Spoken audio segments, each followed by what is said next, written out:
Way, it's Monday, so it must be Airfix and chill. Way, how's it going, ladies and gentlemen? And all those that are in the chat talking. There's loads of people in there tonight, so nice to see you. Nice to see you back, John. Nice to see you back, Alex. Missing from last week. So you missed out on some good talk actually last week. It was quite a good chat. It went on before we knew it was 9:30. Hopefully Nigel will be in as well. Anybody that's new to us, basically, we're just a group of lads who love scale modelling.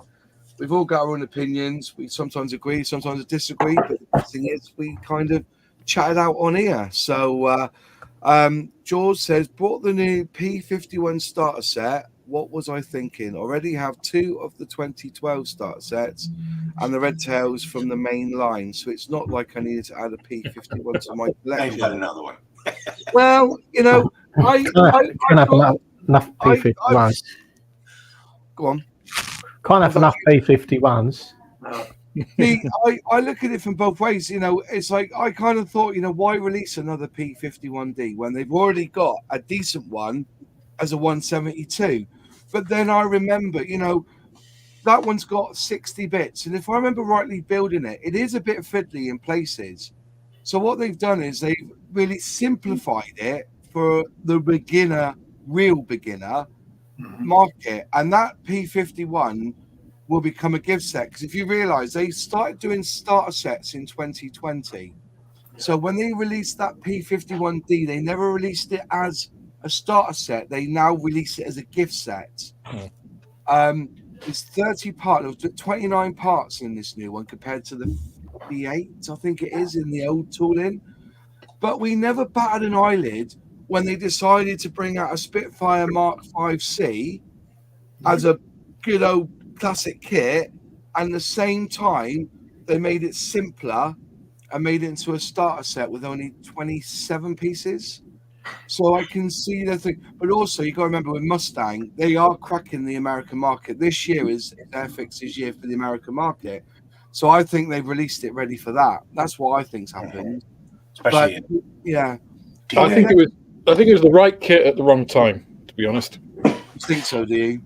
I absolutely get why you would want to do that and to have a complete range of starter sets. I just don't know why they went with the P51D when. I mean, I said on my video everything that I'm going to say, but the P47. I've watched it. Yeah, I've got it on. I've got it to watch. I haven't watched the it P47. yet, You know, they haven't tooled that since 1966. Yeah. You know, why not give that the starter treatment and a few years down the line do the P51? Yeah. You know, because or the P39, you know, or a whole bunch of other stuff that they haven't done for a long time, which would add to the range as well. You know, but were they in the starter set range though? Have they ever been in a? I don't think that P47's been in a starter set range. No, it was in 2009. It was it? Interesting. Yeah, in 43 years after it was made. It shouldn't have been. Of course, that no, was that's right. The Hornby acquisition. That's thank God, Airfix, you know, don't do that kind of stuff anymore. No, well, it should be gift sets. You know, this is the thing. You know, I think I see the reasoning behind it, and I think with them hitting, you know, going by what I've been reading and looking at it. You know, you look on LinkedIn. You know, that guy in America at the moment, he's banging out Airfix around America. So what better to give them their own Spitfire, which is a Mustang, isn't it? Every American will build a Mustang before they build a Spitfire. Also, and as I said, you know, I kind of see the logic in it, making it a simplified kit.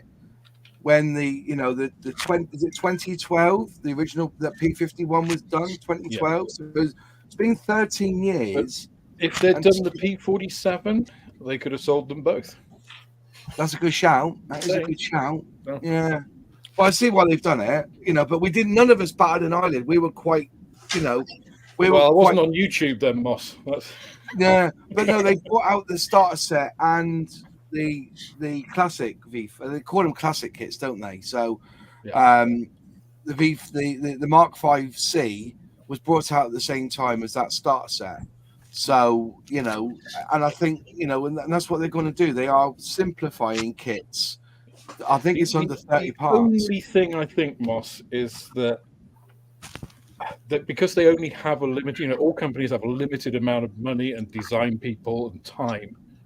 I just wish they'd done something different with that money, because spending that money doing that now means they're not doing, one more kit that they haven't done. I think, right, if you actually look at them both, because I've got one here and I looked at them both, they are the same. The fuselage is the same. The way it's all they've done is simplified the cockpit and simplified basically the undercarriage, haven't they? Because they just not quite. I mean, they are almost identical, but But I don't think they spend that much time on it and stuff. It doesn't have an instrument panel, the new one. It's molded into both halves of the fuselage. It doesn't even have a decal for the instrument. Yeah, but maybe that's what they did. Maybe they didn't spend that much time on it. They just went, "Bomb, let's get the tooling out," and maybe it didn't take that much time. I don't know. They introduced some errors. The tail wheel is permanently down. Yeah. I mean, I don't really care about all of that bit. It just seems, as a return on investment thing, it just seems an odd thing to do at this time with the existing kit. I wish that we'd had, a refresh on something that we've not seen for, 40, 50 years instead. But did they read that 51D? They've also released that as the 51K, which has a separate sprue on it, hasn't it? Is that right? They've done it so it's both a gift set, a Series 1 and a Series 2 kit at the moment. Yeah. With various guises, with various different bits. Yeah. The extra sprue in it for the Series 2, isn't it? They've got a lot of use out of that molding. Well, maybe they needed a refresh, so they went down that. I don't know. Looking at it side by side, the fuselages are just the same. It might be the 80th anniversary of D-Day, right? Yeah. P51D, that was sort of, I think that was the mark that was sort of in place at the time. I mean, how many D-Day group builds are going on right now? So that's my 2 cents. Not a D-Day marking set though. Not being funny, most people don't see that with the P51D, it was used as an escort fighter. Was for the American bombers. Yeah. So that's why I would have thought the P-47 would have been better for D-Day, because P-47 it did a lot of ground attack. It was much more robust, with that big twin ground attack. It was more of the ground attack role. That's why they didn't do it. Did you get my follow-up email about the 51D? There are 4 kits out of 2 moldings. I did. Yes, I thought I'd replied to it, but maybe I didn't. Fair enough. Yeah. So, but yeah, no, I said it's a bit of key. But yeah, I haven't started building it yet, but I have a crack at it. But what I'm going to do is I'm going to do it as a bit of an airbrush challenge. I'm going to use it and use the Humbrol paint pots and see if I can spray them. That's the idea for me on that one. Just you masochist. I know, but I thought I'd have a go of it. Anyways, right. So this week I thought about, because somebody emailed me about any tips or tricks, and somebody said, "Is a little hack. Why don't you buy your sanding sticks from Amazon?" And they've got some deals on at the moment for sanding sticks. One, you buy a pack, the 3 of each is 5,000 grit, 7,000 grit. Instead of buying ones, I also bought this because I saw this. I don't know what it is with Amazon, but they sometimes at the bottom they'll say, if you buy this, you buy this and buy this, and they give you a combine. Well, I got this with it as well, just for the crack, just to put all my sanding sticks in that I bought this week, And I've got me Dynamo labeler and put in the grit 120, 100 grit, 80, 140. Yeah. I think in the middle there I've got. God, Moss, you're set for the next decade. Soon, Moz has got a new business. He's going to do acrylic nails. Acrylic nails, without no paints.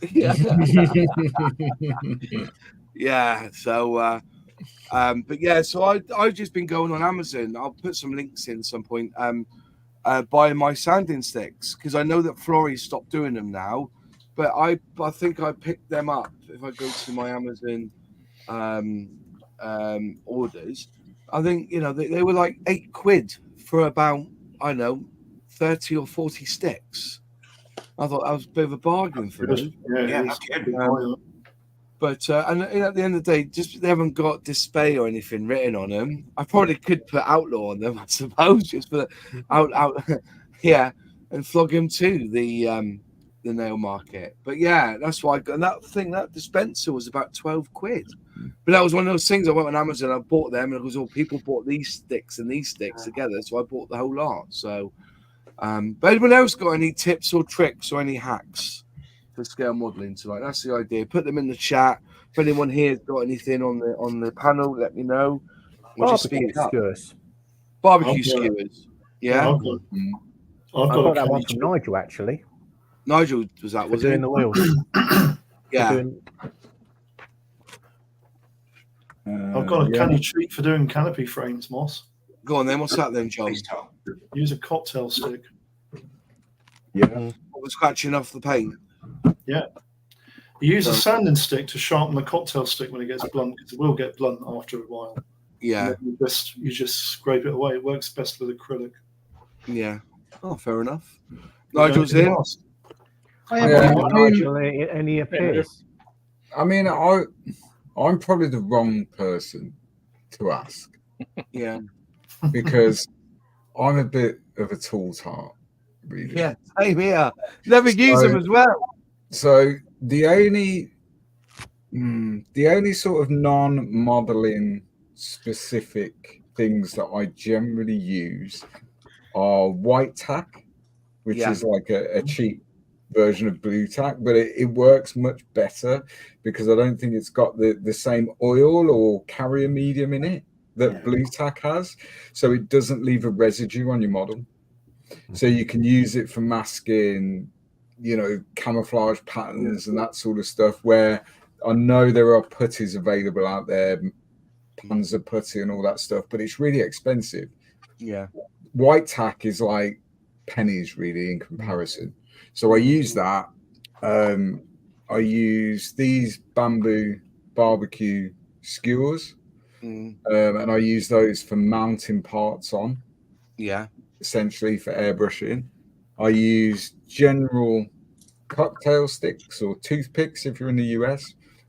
They're really, really useful for lots and lots of things, applying super glue, mounting parts, burnishing canopy masking sets. Like John was just saying, they're really good for that. They're good for removing masking tape. They're a universal tool, really. And the only other thing I use, which I can't seem to put my hand on, that's what I was looking in the drawer for, is because I use a lot of XPS foam for diorama bases and that sort of stuff. Yeah. So it's called upholstery tape. So it's basically what carpet fitters use. It's like a double-sided tape. But it sticks XPS foam to XPS foam like shit to a blanket. Honestly, it's so good. It just works, and you can cut it. You can cut curves into it, whatever you need to get the right shape, and it just works. And once they're stuck, they ain't coming off ever. And I use that to attach, like if I'm putting a tank on a base, I'll use that upholstery tape because it's clear. Yeah. And it works so much better than like CA glue or anything like that. And it's pennies. Link that to us. Have to link upholstery tape it's called, and it's just a carpet fitter's double-sided tape, really. That's all it is. And it's pennies, and it works phenomenally. And I think that was a tip that I picked up years ago from Night Shift, I believe. Yeah.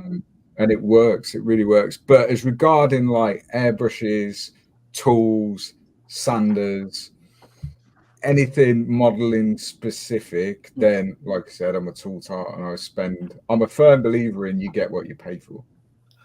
And if you spend money on good quality tools, they will last you a lifetime. My go-to tool manufacturer is probably Tamiya. Yeah. I know it's expensive, but I've had like pairs of tweezers and stuff for years and years and years.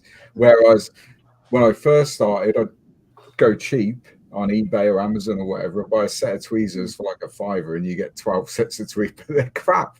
Things are pinging off all over the place. The only ones that I think that beat Tamiya so far, again from Nigel's recommendation, was Annie's Yeah.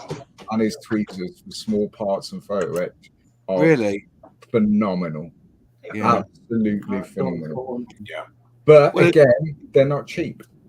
No. I buy these ones from Amazon. But this shape here is the one I use the most, and it's the one that stabbed me the most because they are lethal. They really I are. like those Annie's ones, yeah.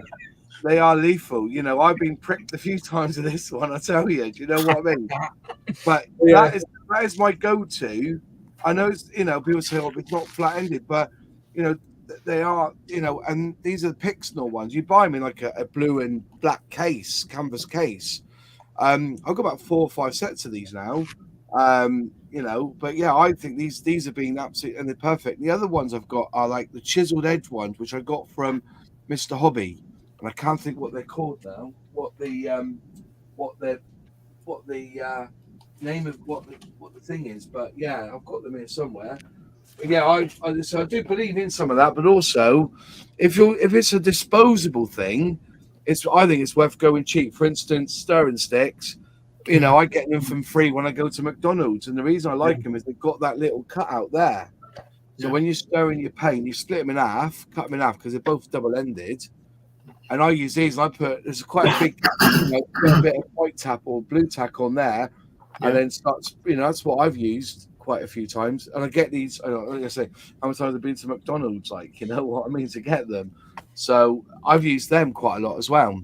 They're my go-to for, you know, stirring and, you know, using it for parts.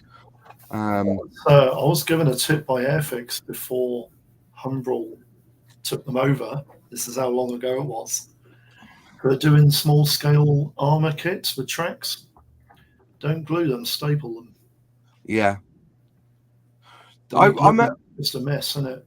Yeah. Well, I was told to use a bicycle repair kit. Use the glue in that. Yeah, I've never got it to work. I never got it to really work. It's supposed to be the same plastic, isn't it? The vulcanized rubber. Same rubber, yeah. There's only one place for vinyl tracks. In the bin. No, I agree with you. They're shit. But when you're building an old tank from Airfix, that's all you've got. Yeah. Or Tamiya tanks, but I was saying that though, I still think Revell do the best vinyl, you know, the way that it clips together, it goes in and then pulls, doesn't it? And then it gets hidden underneath. Well, that was the old they borrowed that idea from Matchbox. Yeah, that was the best one ever. I didn't even glue it, didn't even have to glue it. It just slotted in, boom, and you couldn't see the join. I was like, well, why didn't they do this 2 years ago? Yeah, vinyl. You have to use them. I prefer the ones where you can use them. Yeah. I like Length and Link. I'm a big fan of Length and Link. I think it's brilliant. I like individual tracks with about 10 pieces each. It's an old Tack Mark IV. There's about 27 parts per link. It's different. Oh, forget that. It's absolutely crazy. Oh, no, I can imagine. You kind of make up little jigs, don't you, when you do them, don't you? You get your polystyrene out and put all your... I did. If you go look at my Mark IV build, the Tacker one, I made a jig for the tracks. Yeah. After I finished it, a guy bought the jig off me. You got your money back. Yeah. What scale was that Panzer IV? No, not a Panzer IV, a Mark IV, British. Mark IV, World War I thing, yeah. Oh, yeah. What scale was that? Tacker has so many complaints, they replaced them with a single molding that clipped together. So you said individual links, but they clipped together. Yeah. What was happening, all the model shops and all the model shows, they were getting people were opening the boxes and stealing the track links. Right. So they didn't have to make the 7-piece. Right, yeah. I've got a picture that Antics gave me that the tracks had been stolen out of. When I did the Tiger one, I thought the tracks on here were bloody brilliant. Just put the bottom in and click the top one in and you're laughing. Very good design, that. Very good design. Is this a model stream or a toy stream? Is this about toys? Yeah. You got some Sagger there. You say that, mate. I've been talking. I'll tell you something. Talk about toys. I've been talking to the diecast community this week and talk about what they do restoring corgi toys and stuff like that is amazing. Some of the stuff they do, but then again, they don't really want to be involved with the build. They just want to get on and paint, clean it up and start Correct. paint again. But they've got some cracking ideas, things that could be implemented into scale modeling and vice versa, if you know what I mean. So, yeah.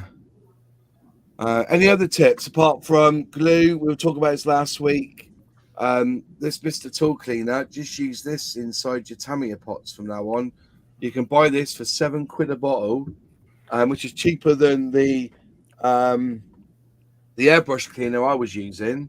I think it's about £12 a bottle now. Somebody said it was 17 on Amazon now, but you can pick this up. Mr. Models do it for £6.95, and that's as good as Tamiya Extra Thin. So just fill your bottles up with that. It's cheaper. And it's also fantastic for cleaning anything. Yeah, cleaning everything off, yeah. You have to watch what you're saying, Nigel, because Amazon listen to your channel. Yeah, they do. I'm always promoting their cheap stuff, and then everyone goes and buys it. Yeah, and then it becomes really expensive. I could not believe I bought a cheap tap wrench, and I complained. I said, "This is absolute utter rubbish."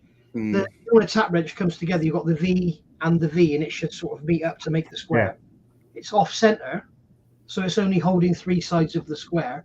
And then when you turn it, the tap's like that. It's not even perpendicular to the handle.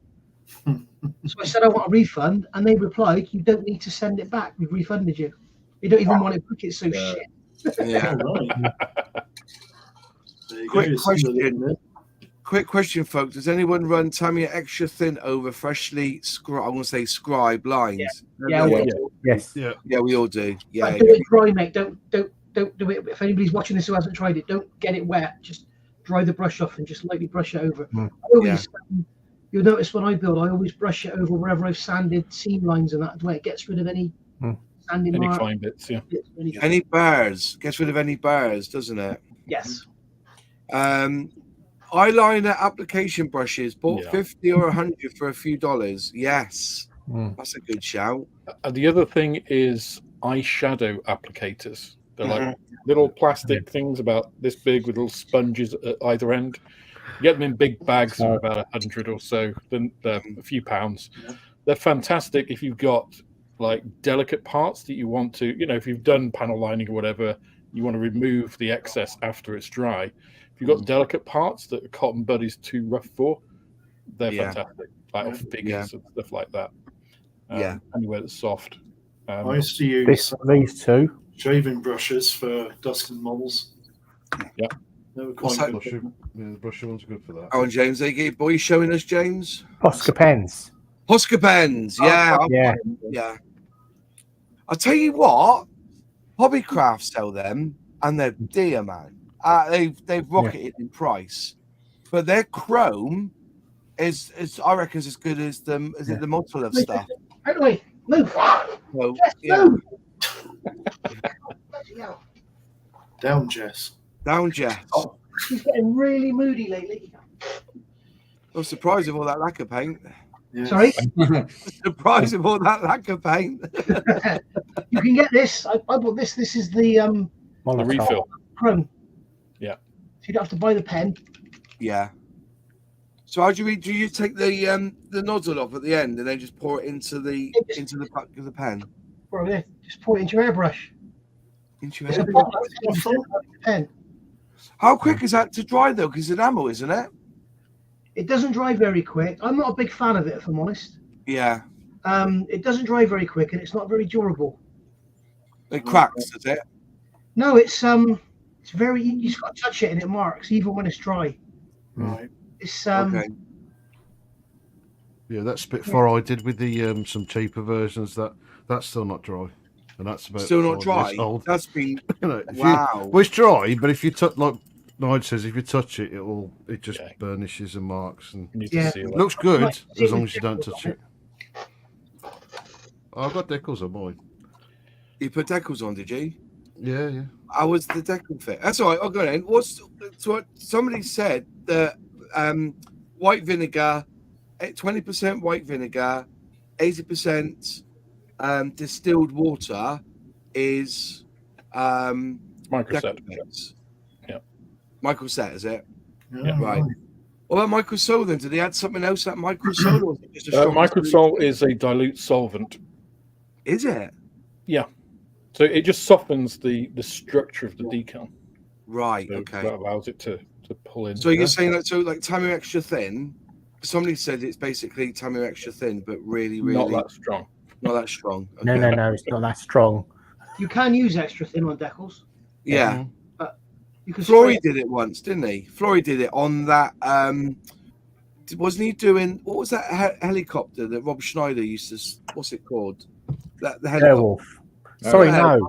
Blue Thunder. Blue Thunder. And the decals were utterly shite on that kit. And he was putting Tamiya down to get them to conform to the thing. So on a Bandai kit, I tried extra thin. In the end, I was using Mr. 11 thinners to make it. I've done both extra thin and MLT, particularly on Academy decals. Really? You just very thin them out, very tiny amounts. Tiny amounts. Well, the secret is you've got to put it on and then not touch it. Don't touch it because it basically turns the decal into paint. Or if you haven't got any decal softener, X20A. Well, underneath the decal or on top? On top of the decal, just leave it. Right. I'm not so sure about this myth. I reckon it's a myth about this white vinegar and water. It's not. It's not. It's acetic acid. That's all it is. Why are they all different strengths, and why do they all smell different? Why are what all different strengths? All the micro sets, the setting solutions. Yeah, like Mark Setter, the Tamiya Setter. The Tamiya one's really heavy. Oh, right. If you're looking at different manufacturers, of course they're going to be different. And Microset. Yeah. That doesn't make. I mean, if you look at so 90%, I'll say 90% rather than all of them, of polystyrene cements, like liquid cements, are the same. Right. Yeah. So what you're saying is micro set is vinegar and water. Yeah. Mr. Hobby, Mr. Softer Neo, that's not the same thing. Is that what you're saying? Yeah. It'll be whatever their formulation is. And they were all vinegar and water. No. I mean, I don't know. I haven't seen their SDSs, but they'll be similar.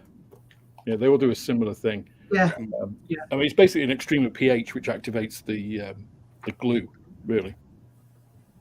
So it's not rocket science, and it's because the decal fix, the MIG ammo, that smells nothing like it. No. And, I've also got one here called Decal Fix. That's the Humbro version, isn't it? No, this is no.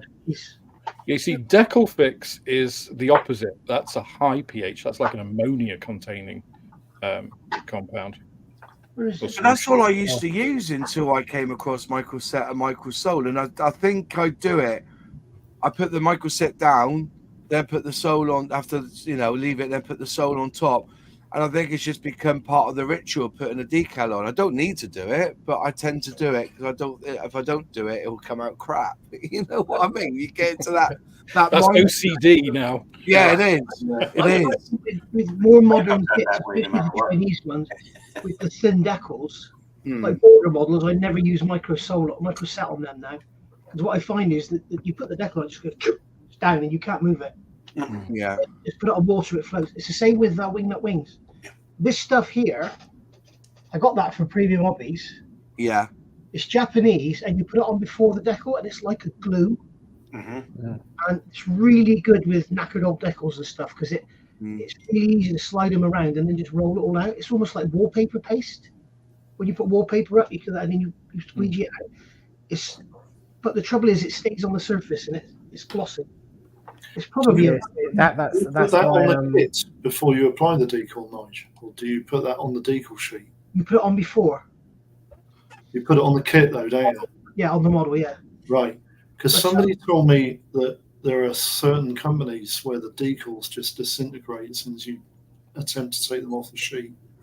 And they said if you apply a certain product, but I can't remember what it is he said, to the decal sheet and then cut them tight, it enables you to use them. But I can't remember what product was he said. Varnish, you spray on decal sheets, it works lovely. Yeah, I think it might have been that. Because I used to find that with Novo kits, the repopped frog kits. Yeah. Every time you put them in the water, they're just destroyed. Yeah, they go to powder. They basically go to powder. And I used that Micro Industries Deco fixer stuff. Liquid film, yeah. Yeah, that liquid film. And the trouble with that is that when it dries, you've got to cut around then, haven't you? Because if not, it's just over. Now, the other was it me or am I imagining it? Was there a substance that you were to put on top of the Deco film? Yeah, I think there is. I'm sure there is because he told me what it was, but I can't remember what it was called. You used to actually dissolve the film on top. Or am I imagining that? If you need it to melt down onto a surface, though, that it doesn't sound like that would work. So, in other words, if you're coating and varnishing or whatever your decals and cutting them real tight, but you need them to really melt down onto a complex surface, that wouldn't work, right? Well, this was a product that was supposed to spray on like a mild varnish, and then you have to cut the transfer really tight.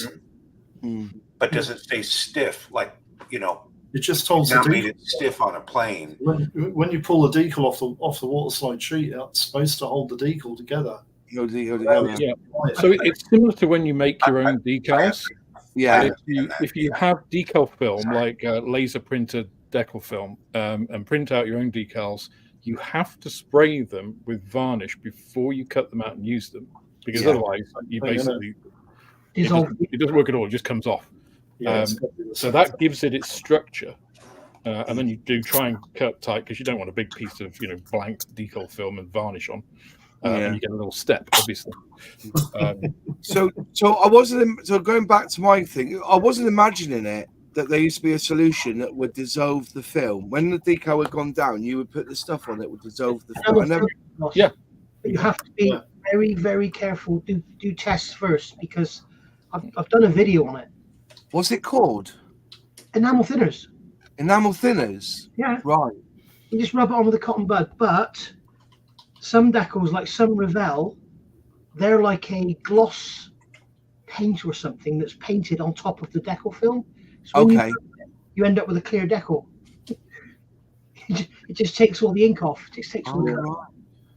I mean, if you think about Microsol, that is effectively doing the same thing on a very small scale, right? It's softening the decal. It is dissolving part of the chemical structure. And Tamiya Extra Thin does the same thing, but the extreme end. So it's the same kind of thing, but all of this. And it's the only thing is it's easy to fuck it up. Yeah, that's like Michael said. So you just got to be really careful. The easier thing to do is just I think actually Plasmo showed this. Like you can put on several coats of varnish, and then actually sand, the edges, and then varnish again to get rid of those steps if you want. If you really like sanding, if you want to use all those sanding sticks you bought, boss, that's the thing. I saw that. It's like when I the other night I got it out and I was playing with it like this thing here, and I was doing this. Can I have the knife? You know what I mean, bro? Come, was it Golden Child? Are you opening a beauty salon or something, Moss? What's that? Sorry? Are you opening a beauty salon or something? No, it just we were talking about Amazon. Somebody sent me a link to some cheap sanding sticks, and at the bottom it said, "Well, the person who bought these bought this and then bought this," and I thought, yeah. So I got it, and I could just, I've labeled them up with my own. I love this thing here. I label everything with my Dynamo labeler. I love it. I'm a proper nerd when it comes to my Dynamo labeler, and I just put them all in here, and they're brilliant. It's a good little thing, but it was. He's going to do nails and growls before the end of the year. It's like another one of these things here. These little screw drills. Aldi, £2.99 from Aldi. That's right. They're shit, Moss. I don't think they are. I've used them quite a bit. I like this snap though. They've got far too coarse a helix on. They're like self-tuppers. They're screwing themselves in and they just snap off. Yeah, I've not had that. Yeah. I've gone through. Hundreds of them. I always have a look around Lidl and Aldi to see if there's any tools you could use. Yeah. There's always They're something. not very nice when you drill those into your finger. Oh no. As I said, with the grip on them and everything, I just find them quite easy. Just go, I go one turn, half a turn back, one turn, half a turn. That's what I'm doing, and it goes straight in. Lovely. I thought they were really good. I was, but they were £2.99. But yeah, there's something about it. It's like Asda years ago. You'd go in for a pint of milk and come out with a new DVD player, wouldn't you? Yeah. Remember years ago, Tesco and Aldi had this great big. You go in we actually coming out with a CD player. You've got no CDs, but it was $5.99. You know what I mean? The worst I ever did was I went shopping with my son to get a new duvet from Argos. Yeah. And we came back with like a 42-inch TV. Yeah. Oscar was in the car and he was just like, "How are we going to explain this, Dad?" And I was just like, "Watch and learn." These skills later in life. Do you remember that advert that went out there? Aldi had this advert, no word of a lie. It was an advert, and they had a range of food, and they cost priced it to Tesco, and it worked out about £13 different in price, right? But actually, what they had done was they had a pack of, I think it was DVD, CD, those blank DVD. CDRs. Yeah, the blank DVD discs, right? Yeah. And basically, Tesco's was £12, but Aldi that week or Lidl that week were doing it for £2.99. So there's already a £10 saving just on those DVDs, those blank DVDs. Play to your strengths. But it caught you out, Yeah. I have actually seen a special offer in Asda, and I think it was a small jar of coffee, and there's a yellow label on there, and it said £2.50 or 2 for £5. Yeah. Yeah.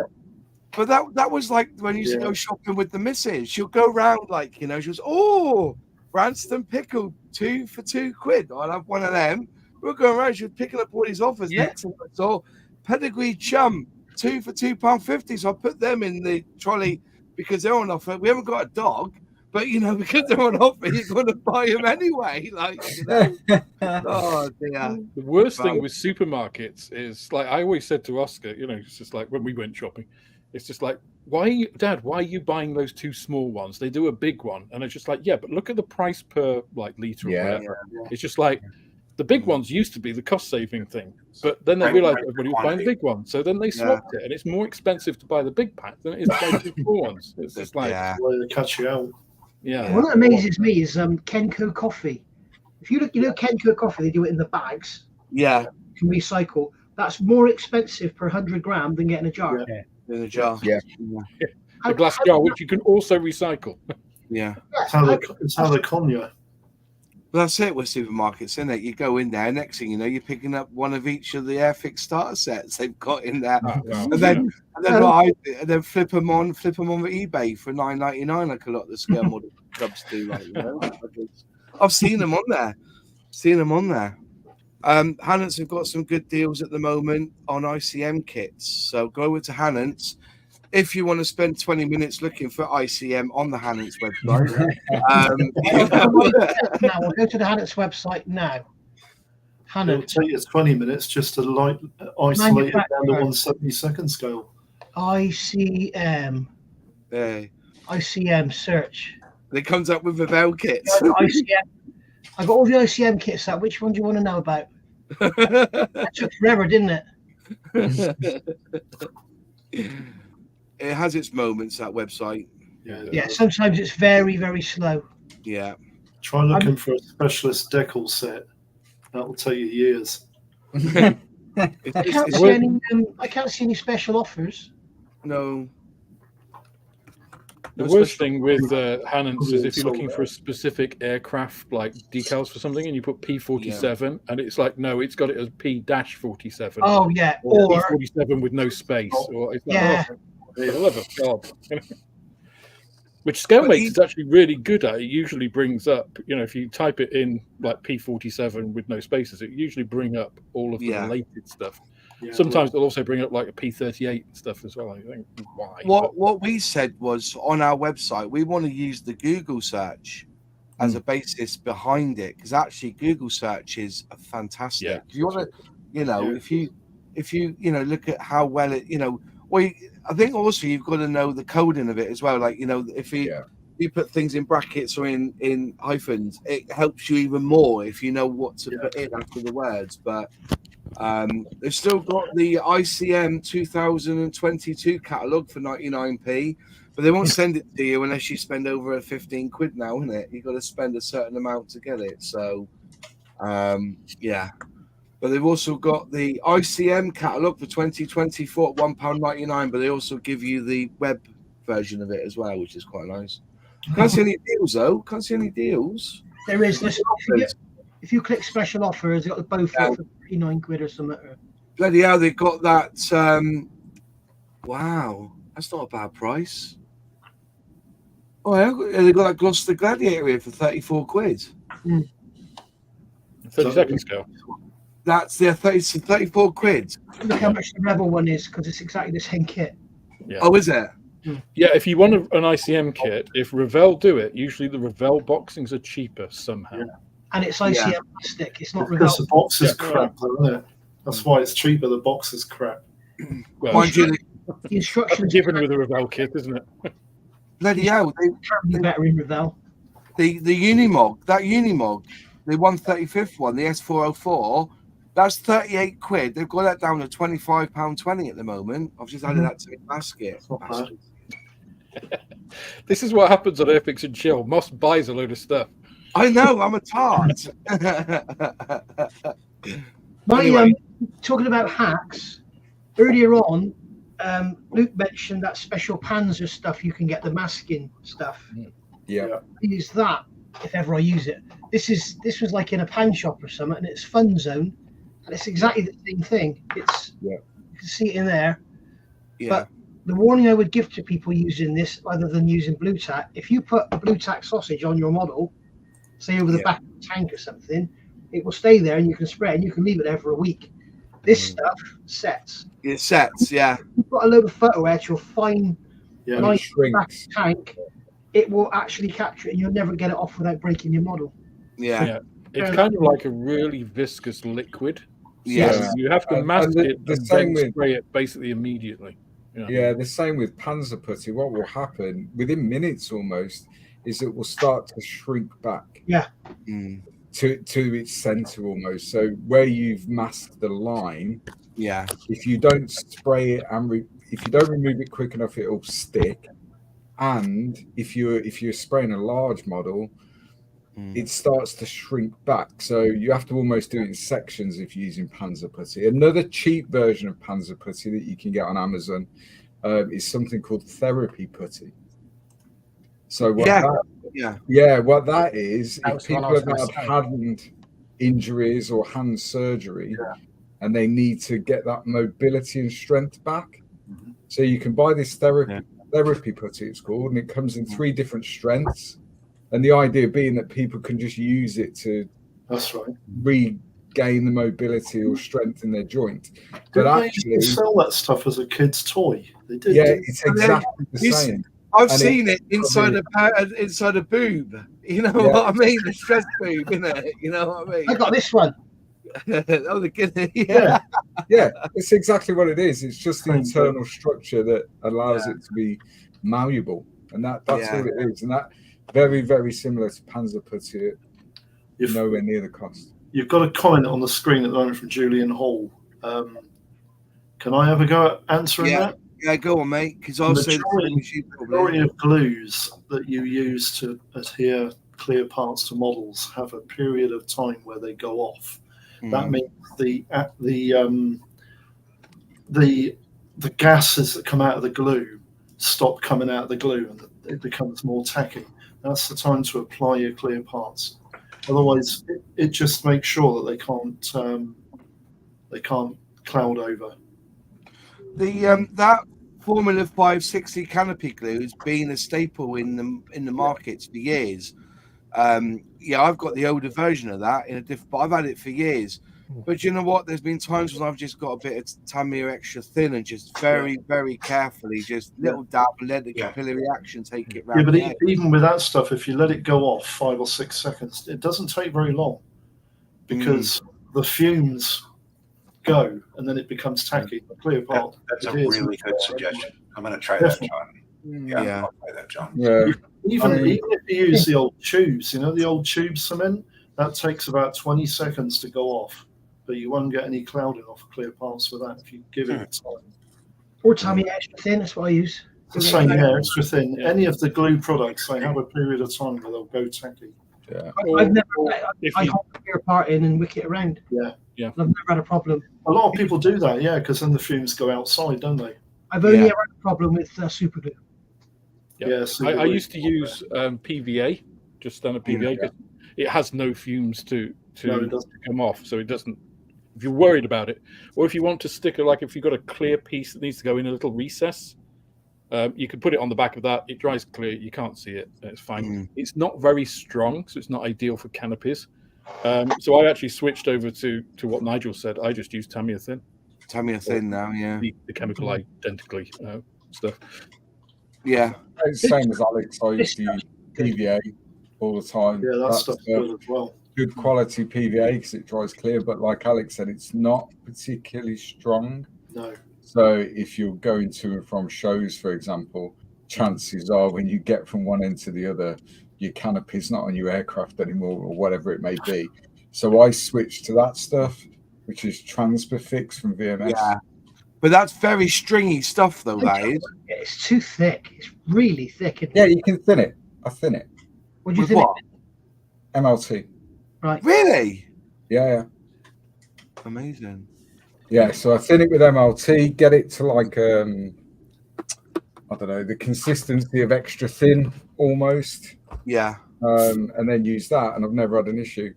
However, on occasion, I've used extra thin, and like John said, as long as you let that glue off gas, then generally you're not going to have a problem. As I said, I'm a tool tart, and if someone advertises something, generally I'm going to buy it. Do you know what I mean? Yeah. Like I say, that there was £5.50 for that ultra glue from me. But to be fair, it is good stuff. It is. I've not used it on canopies, but what I have done, I've used it on photo etch and stuff. I've used it on these part works because obviously it's metal. Putting clear parts in, you can't use extra thin, so I've used that on that, and it takes ages to dry, but it's good. This stuff's very good.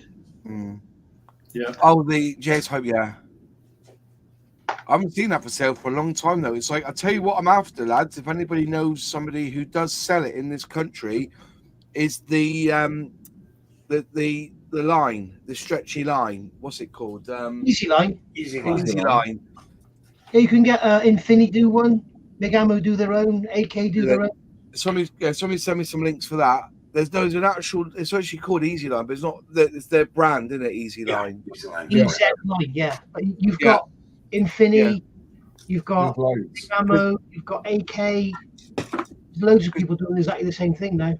That's it. That's the stuff I need. Yeah. I haven't seen that for sale for a while. That's it. Yeah, John, you've got some. I haven't seen it for sale for a while. So to be honest, what I loved about it was that I was able to use what I did. I had some. I don't know what I've done with it now, but I had the CA accelerator by is it Smith Industries?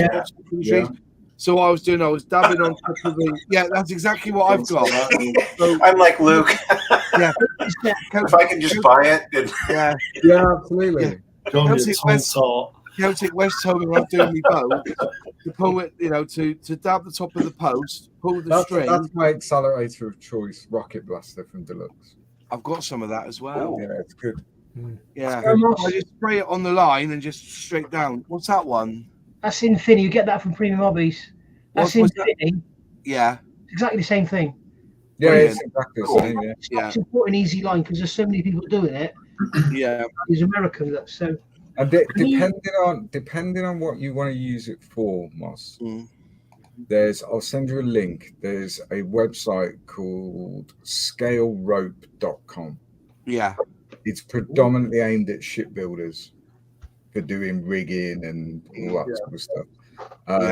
But their stuff, it's not cheap, but their stuff is phenomenal.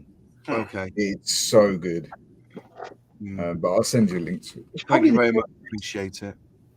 Are you supposed to use different, like, diameter twine for different scales? You are. Yeah, different scales. There's 1/32, there's one. Even I didn't know, but when I was looking at that website in particular, because I ordered some rope, because it's proper rope. It's just scaled down. Obviously, it's real, and I wanted to use some on the Edelweiss and stuff, so that's where I got it from. But when you're doing a ship, for example, so say you're doing a 350th ship. Yeah. Well, the rigging is a different diameter to the rope on the deck, and the anchor rope or cord or whatever is a different diameter again. So this company, you pick what type of rope that you want. So whether it's like 3-strand or 4-strand or whatever, because the pattern's different. And then you pick the diameter, and I think they go something ridiculous, like 0.2 mil up to about 2.5 mil. Really? In diameter. And then they sell it in 5-meter lengths. Oh, fair play. So you get one length, it'll last you years and years and years, but it's not cheap. It's not cheap. But again, it's that old thing, I believe you get what you pay for. Yeah. This one here, Moss, 1/22 is 0.055, so that's 2 thou. Yeah. 1/48 is 0.082, so that's 3 thou, 3.5 thou. And the 1/32 scale is 0.135, which is 5.5 thou. Fair enough. Very, very fine stuff. It is, yeah. And it's got that stretch to it as well, hasn't it? So you can. Yeah, but be careful. I've done it myself. You see people pull it, and if it's like an aircraft, and you've got like into the antenna, that constant tension over the years break it off.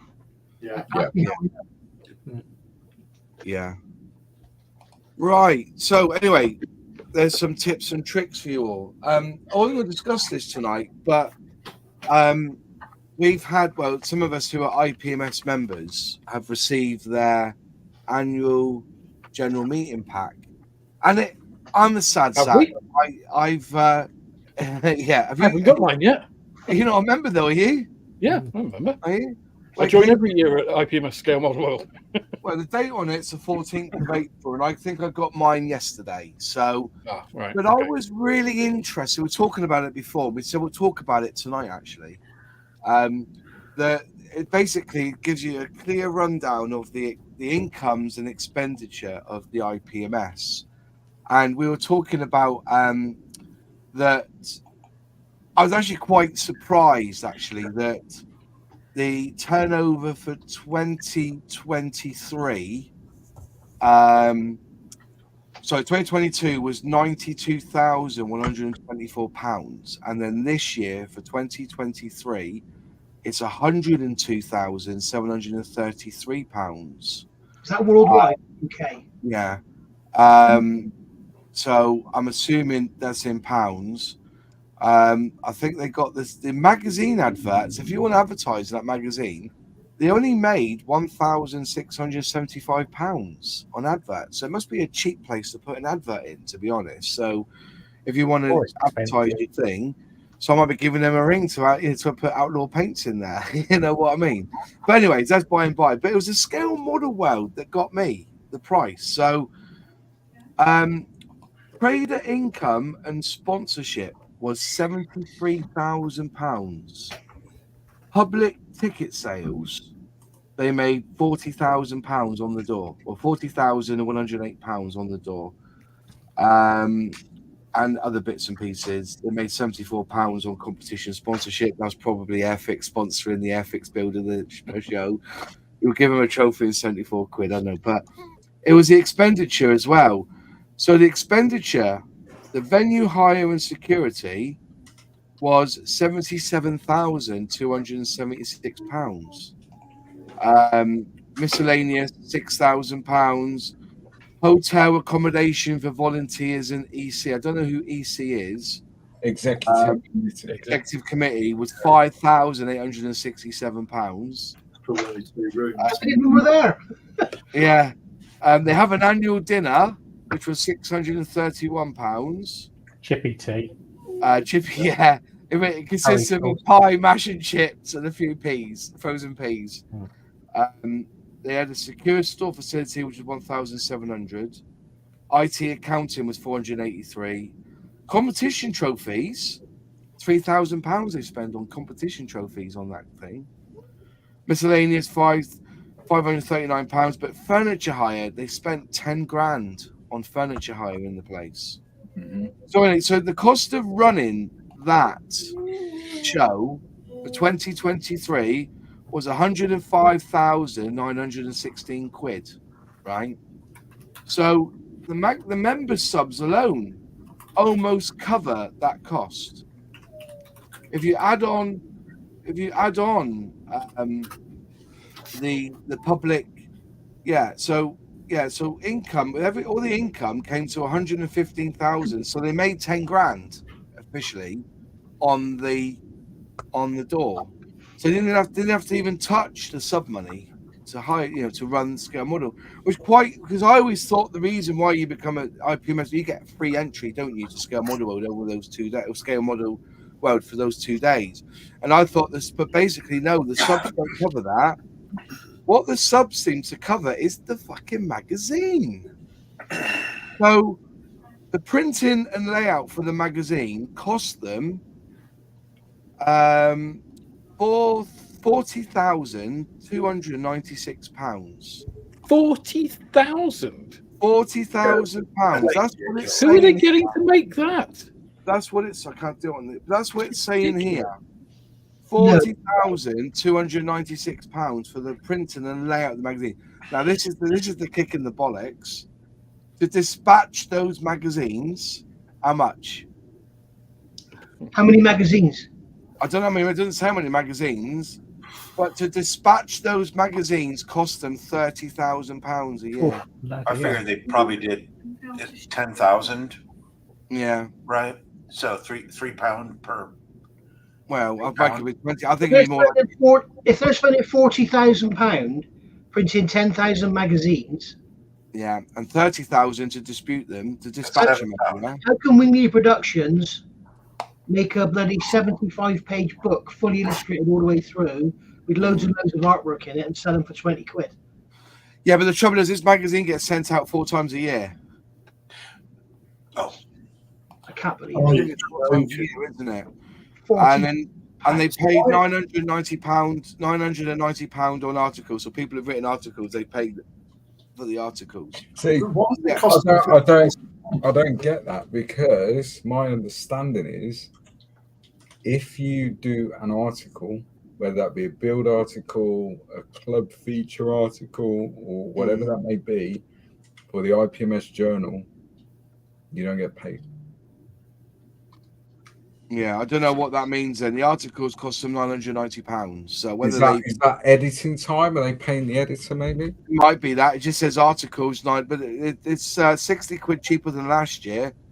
But £71,000 it costs them a year for that magazine to come out 4 times a year. Holy smokes. Yeah, that's ludicrous. But as I say, the membership subs come to £102,000. Was 102,733. So what's membership? £30 a year for IPMS.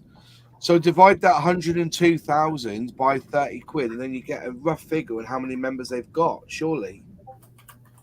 But that was what it means. I thought that the scale model world was paid for by the membership subs. But no, actually, the actual model show was paid for by trade income and public. They made £40,000 on ticket sales. So what was it to get in? £20 to get in per day? Is it? So they basically had, I don't know, 10,000 people. No, they didn't. They had 2,000 people pay 20 quid. They made them £40,000. Yeah. But this is all in black and white in their And I was just quite shocked, actually, because I'm thinking, you know, we were talking when the president of the competitions came on, Andrew, great guy, love the guy, fantastic. I took on board a lot of what we were saying. And the magazine was something that we were saying that, you know, some of us would prefer it as a PDF or, you know, digitally.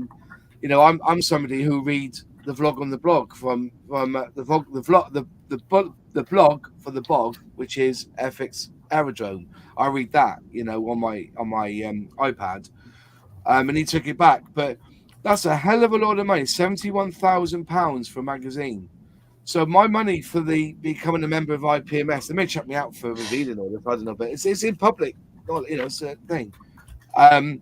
Yeah, so just on that alone, there's a lot of money involved in just that magazine, and what a saving that would be.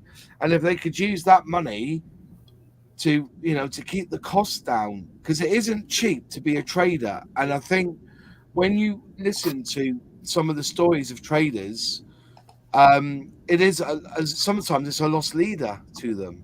It just shows really a lack of imagination on the IP. And I think this is the criticism, right, that a lot of us have leveled at the IPMS. It's like it's still stuck sometime in the 1970s and 80s, right? Why didn't they have a digital membership option where you opt out of getting the magazine physically and have it digitally instead, and reduce the price a bit, make it more accessible, do a PDF version? You know, this is stuff that's been available for like 25 years in terms of technology. This isn't new. You could do it with, you know, Windows 2000. It's just, you know, and as you say, Moss, you can put that money back into actually making it more accessible, get more traders in, allow them to have bigger space. One of the things they did at Key Scale Model World or whatever it was, I saw on Lex's video, the Bachmann stand was huge, and they actually had a little seminar room, which is something common in other industries, right? That they give, you know, traders, manufacturers, whatever, will give little talks and stuff to get people in to talk about their products. Wouldn't it be great if you went to like Telford and there were talks being given by Airfix or by Revell or, you know, small independents like 3D Print Gizmo, whatever his name is. You know, which they'd be able to do if they could have more space because the prices were more reasonable. You know, I mean, they could drop the prices right now, right? Yeah. Overall, to save 10 grand, and it would still be okay. It would still pay for itself. So it just shows a little bit of, I mean, I hate to use the word mismanagement, but that's what it is, really. Well, as I said, you know, it's all in black and white. And if you get your magazine out, have a little look. You know, it's as I said, it says quite clearly here, subscriptions was £102,000. So they've got 4,000 members. You know, equate that to 30 quid. That's roughly about right, isn't it? You are going to have some honorary members and stuff, obviously, you know, and they deserve to be allowed in the IPMS for free. They've paid their dues. They've done what they need to. They can get, you know, most magical societies are the same. In the exhibition, you know, turnover was 115,000. But, you know, the cost of putting that, back in a sec, you know, there's $3,000 they made on that, so it cost them 115 the exhibit, the you know, Scale Model World, and then the cost of it was 112,000. So it's 3,000. No. You know, but I mean, it's criminal that the cost of making that magazine, a physical printed magazine in 2024, and sending it out to people is 70% or 65, you know, 2/3 of the price of putting on Scale Model World. What do they have it the magazine printed on? A printing press or something? Don't get me wrong. Sheets, I think. No, I'm going to put my hand up and say, actually, their magazine is very, very good. I get it. I enjoy it. I read it. You know, maybe, you know, but I like it. You can read it online, right? Yeah. It's just yeah. I don't know. I've done with mine. Here it is. How many more members anywhere we want? And how many, you know, how they talk about wanting a younger readership and a younger membership. How many more people would join the IPMS if it was £10 online? Yeah. And they had a Discord group, and they, you know, it's just a failure of imagination, you know. Think like a 21st century individual and not like somebody, you know, not like a boomer. Yeah, we were talking about this before the stream started. Yeah, I think the issue is go digital. Or one of the issues is, and so bear in mind, Black Rifle Model Works is an IPMS UK branch. We're not a Facebook group, although that's where we exist. We're a modeling club. We're an IPMS modeling club, but we're digital. And that's quite an unusual thing in IPMS USA, UK, Canada. It's quite an unusual thing. It works. It absolutely works for all the reasons we were talking about before we went live. It does work. But the problem with IPMS, and it doesn't matter really whether it's IPMS UK, IPMS USA, the issue that they come across, there are certain people on that executive committee, like the guy that you had on here, who's the competition secretary. There are certain people who are very forward thinking. They absolutely would promote a digital magazine. They would absolutely promote a more or a stronger online presence within the community. However, because of the way the organization is structured, everything that IPMS, whether it be IPMS UK, IPMS USA, everything that they try and do or want to change has to go to a vote. Yeah. And it has to be voted on by the membership.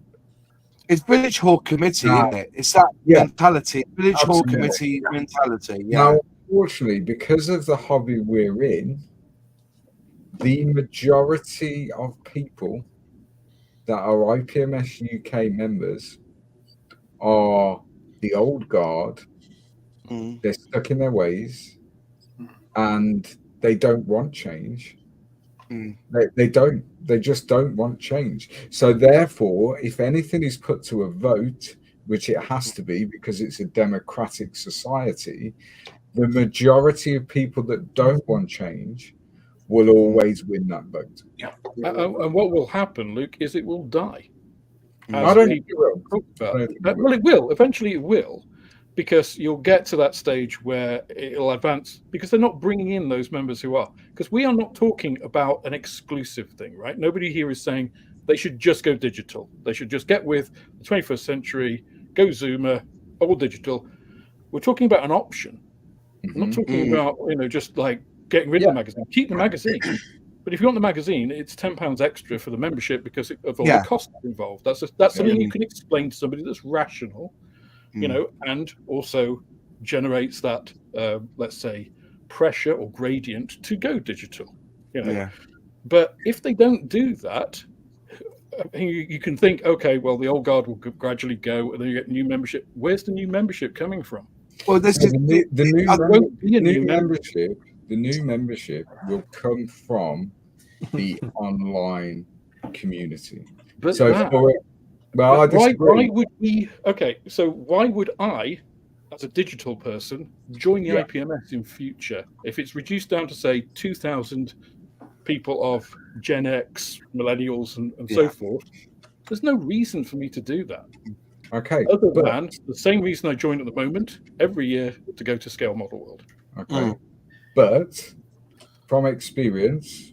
So our club, for example, and Phil's putting there, they're the Bulldogs, Kitmaker Network, they're an online IPMS branch. They were the first one, but there's not many of us about, to be fair. It's still very physical. Right? There's not many. It's growing in popularity. So when we started the club, which is almost 2 years ago now, a lot of people that joined the club were Warhammer painters, Warhammer builders, Warhammer players.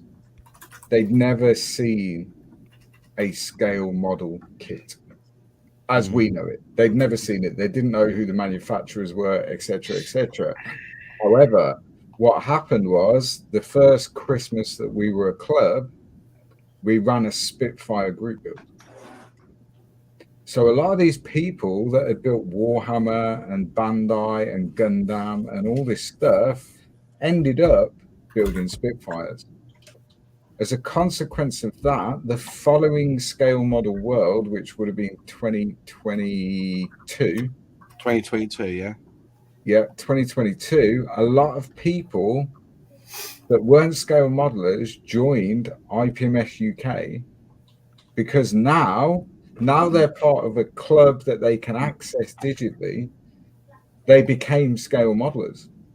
Even though they'd never touched this stuff before, and they're all still there, and they're building scale models as well as, and they're IPMS UK members now.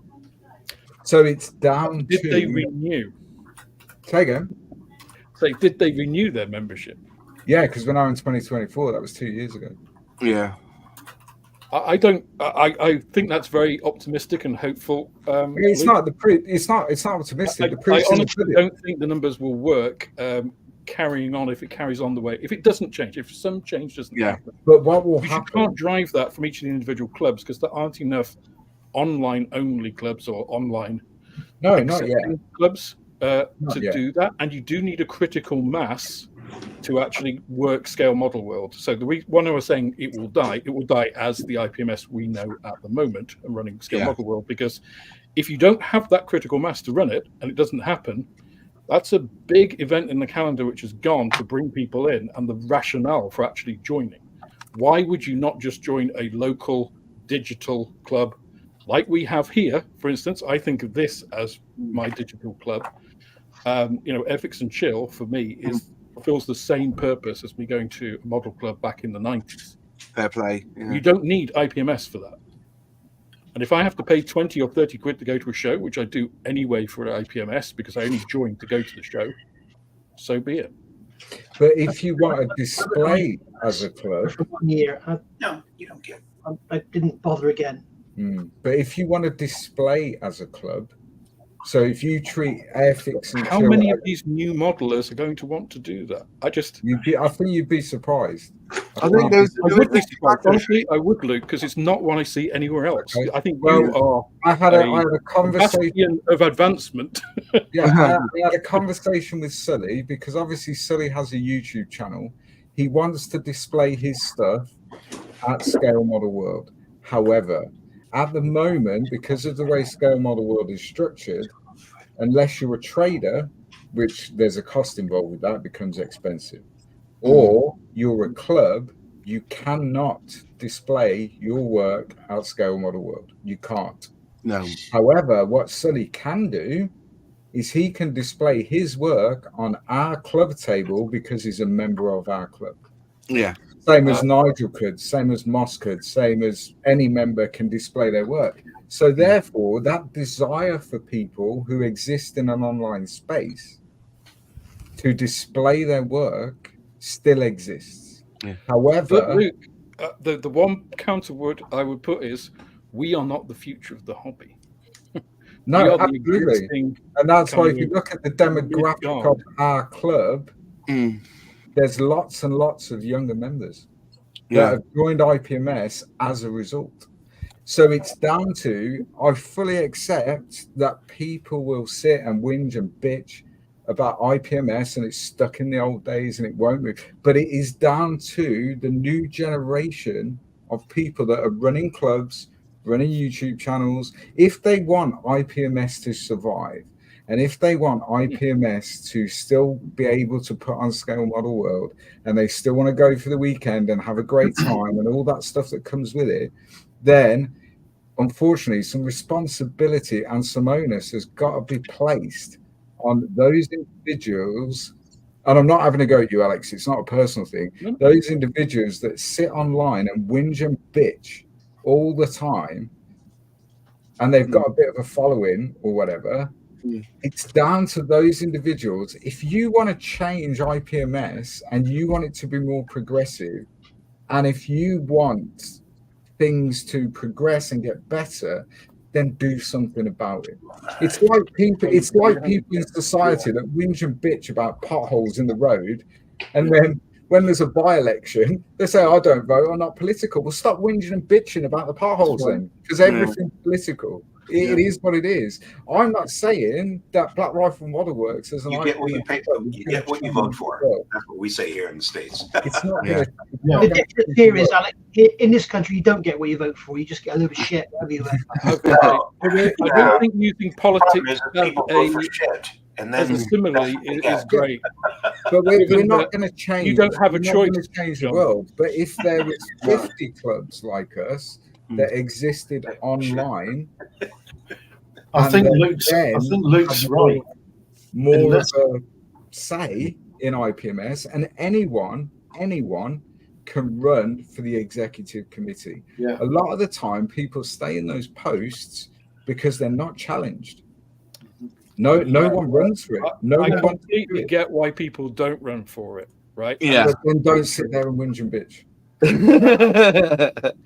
I disagree, because it's like if you're in an environment where that is the norm, where you are faced with 60, 70-year-old people who all have the same mindset, who are all stuck in that thing, to go onto that is very intimidating. You have to be a certain type. I mean, I would in a second, right? Because I'm a sort of bolshy bastard, and I'll go up and I'll fight for that. Yeah. They would never have me, right? But you don't know unless you try. Well, okay, I'll give you a 10 grand bet, Luke. If I get on, I don't have 10 grand notes. I can't. No, neither do I. So let's do it theoretically. Yeah. Can I just want, they have to acknowledge, right? If they want change in not changing the IPMS, if they want the IPMS to be maintained, they have to face the reality of what you've just said. It has to have, and it does have to come from members, from clubs. I'm not part of an IPMS club because there just isn't one near me. But it has to come from the clubs. It has to come from inside to tell the executive committee to change its ways to be able to do that. Because otherwise, they should realize that it's the survival of their club that is at risk, right? Yeah, absolutely. But like I said right at the start, the problem at the moment is a lot of the membership, the majority of the membership, are I don't think fearful is the right term. But they're a little bit intimidated by the digital world, and by the digital world creeping into the hobby. And no one, whether it's someone watching, someone sat here, no one can deny that the digital world is here to stay. It absolutely is. And the hobby, I think, is a better place for it. Definitely. 100%. Yeah, I agree with you. Definitely. However, the majority of IPMS membership, for whatever reason, either don't see that because they don't engage with it, or they don't want to see it because that means some quite significant and quite fundamental changes to the way they do business. So until that happens, and we might have to wait 15, 20 years for that to happen. For example, when the competition secretary was on here, for years and years and years, as someone who takes part in competitions, the old adage was, well, if it's an IPMS competition, if you're not building a Spitfire or a Tiger tank, you're never going to place. However, last year at Scale Model World, a sci-fi scratch-built model won Best in Show. Yeah. So that progression is there. They've embraced the Warhammer models. They've embraced Gundam. That's becoming more of a thing. I won gold at Telford with a Warhammer kit. 5 years ago, that would never have happened. No. It just wouldn't. So I'm going to jump in a minute, if that's all right. It was only about 3 or 4 years ago. Spencer Pollard's beautifully modified Airfix 124th Harrier was beaten by somebody had turned a Ferrari into a rocket ship or something. Yeah, I saw that. Yeah, they turned it into a grav ship, turned the wheels upside down, and that beat Spencer Pollard's work, and I thought that was bad. So it is changing, like you say. But the trouble is, like you say, if it takes 20 or 30 years, then by then the 30, 40-year-olds are the old men. So will it ever change, I just want to jump in here because there's a couple of things we need to remember. There are there's a committee that's elected to run IPMS, and when you elect that committee, you've got to let them get on with what they think is right for the club. Now, the biggest con in this country, I really do believe, right? The biggest con is direct debit. If I pay my electric bill each month by direct debit, it's cheaper than if I pay them when the bill comes in. Sure. Right. That's the biggest con. That's what keeps people down, below the breadline sometimes, because they can't afford to pay it in one go. But with direct debit, but they force people into doing that. And it's kind of a way with this magazine is that if you want a printed magazine, you pay extra for it. If I want to, with checks and everything, I sometimes have to pay extra to get a check done because it costs money. So if people want to have the magazine in a physical format, then they should be paying for that physical format. And those that don't want it but happy with it digital, save on that membership fee for that. Now, I'm talking about the membership fee per se doesn't necessarily just mean you're going to get a magazine 4 times a year and entry to Scale Model World. There's other benefits as well being an IPMS member. If your club is affiliated as IPMS, you are insured for your models and everything in that building. So if anything goes wrong, you are covered, especially if you're an IPMS member and also as an IPMS club. Absolutely. Right?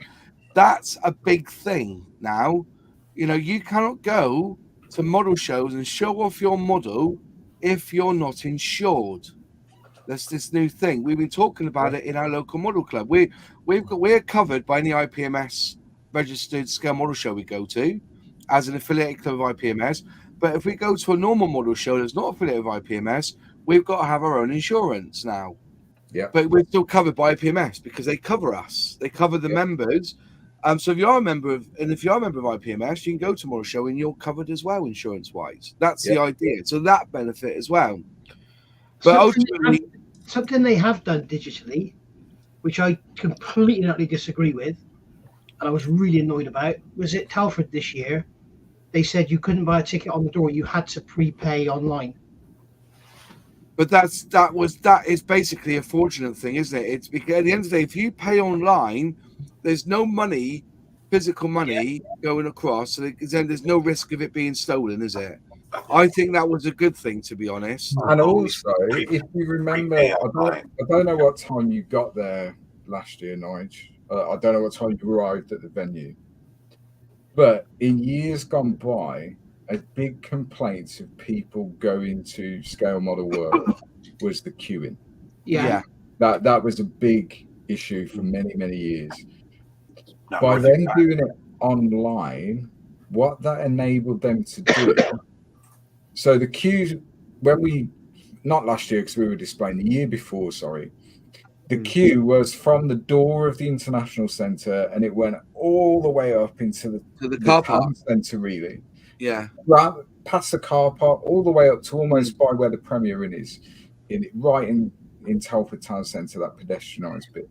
But what it enabled them to do was the people who were granting entry into the venue basically had a satchel almost full of wristbands and everything, and they were able to go along the queue, and if people had paid, which obviously they had online, they were able to check that in seconds, give them a wristband, and that queue went so quick, the quickest I've ever seen. So any queue. What happened last year then? That didn't happen this year. I don't know, mate. I can't comment because I was displaying last year, so we didn't queue. The queue this last time, I think people actually were saying in the queue, it actually went up where you said it came back around and then back up again. It was appalling. And these were all. This was the 9 o'clock prepaid entry IPMS members. This wasn't. I think one of the issues at that venue. One of the issues at that venue that we experienced last year as a club is there's 2 organisations in control of access and egress from that venue. One is IPMS volunteers. The other one is the security for the centre itself. Yeah. And quite often the two don't really talk.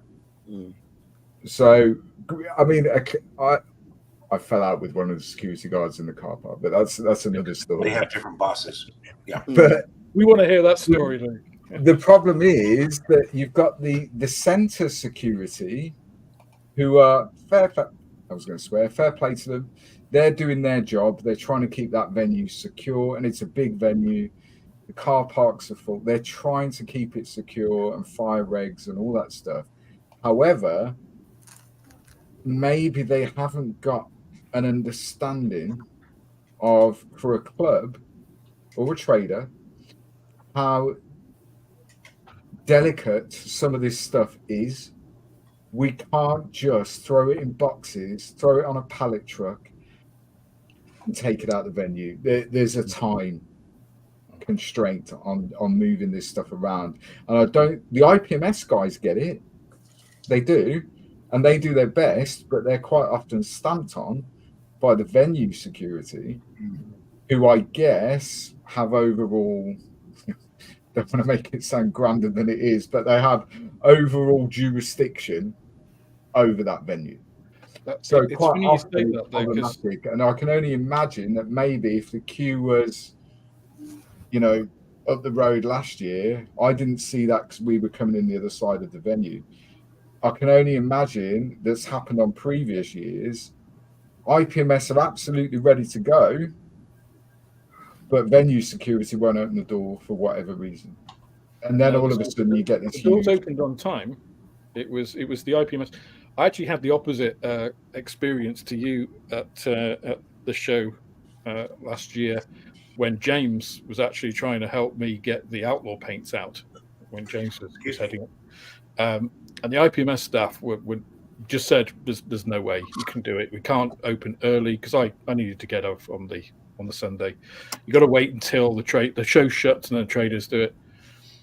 And we managed to speak to some of the site security. They had no problem with it, so we just basically ended up doing it, and they helped us. So yeah, I agree they don't talk to each other. I think it's down to the individuals, probably. Yeah, and I can only comment on personal experience. I've been to Scale Model World every year for the last 11 years, bar lockdown, both as a visitor, a club, a trader. I've been in every guise that you can imagine, so I can only speak from personal experience. Sure. But I do genuinely think there are now people within IPMS, within that upper echelon, if you like, on the executive committee, that are progressive thinking, that do want things to change, but they're up against it because a lot of the membership and a lot of the old guard on that committee are so reticent to change. Then it's going to take a while. We were saying earlier, if you combine the subscriber count of every person sat here, and what is it, 60,000, 70,000 people, maybe in total, probably more than that. Yeah. That's a lot of people.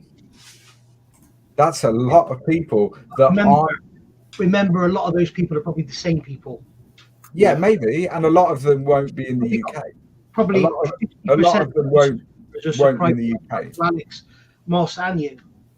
So take 10%. Say 10% of that combined total that are in the UK. It's probably more than that, but use that as a conservative figure. That's 7,000 people. Well, IPMS total membership is only about 4,500. No. So what's happening is people, me included, like we were saying earlier, if I want to go to a physical club, if I want to go to a physical model club, then I'm going to have to drive about 30 miles, which I appreciate for John and other people that are watching it in the US is like down the road, but in the UK, that's a big deal. It's still, so I'm going to have to drive 30 miles there. 45 minutes. Pack up all my tools into a little toolbox, and then I'm going to have to take my kit, and then I'll get there and I've forgot the tool I need for that next 2 hours. Traditionally, physical clubs can be quite unwelcoming to new members. They can. I've been to them. So you have all these issues, whereas this, people can switch on their iPad, they can switch on their desktop, they can switch on their smartphone, and they can interact with other like-minded individuals. That's right. And the numbers speak for themselves.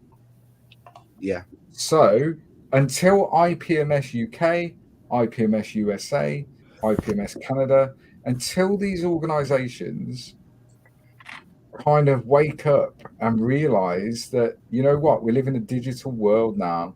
People don't see their family from 1 year to the next, but they'll Skype them 2 or 3 times a week. Yeah. You know, that's just the world we live in, and it's migrated across into the hobby.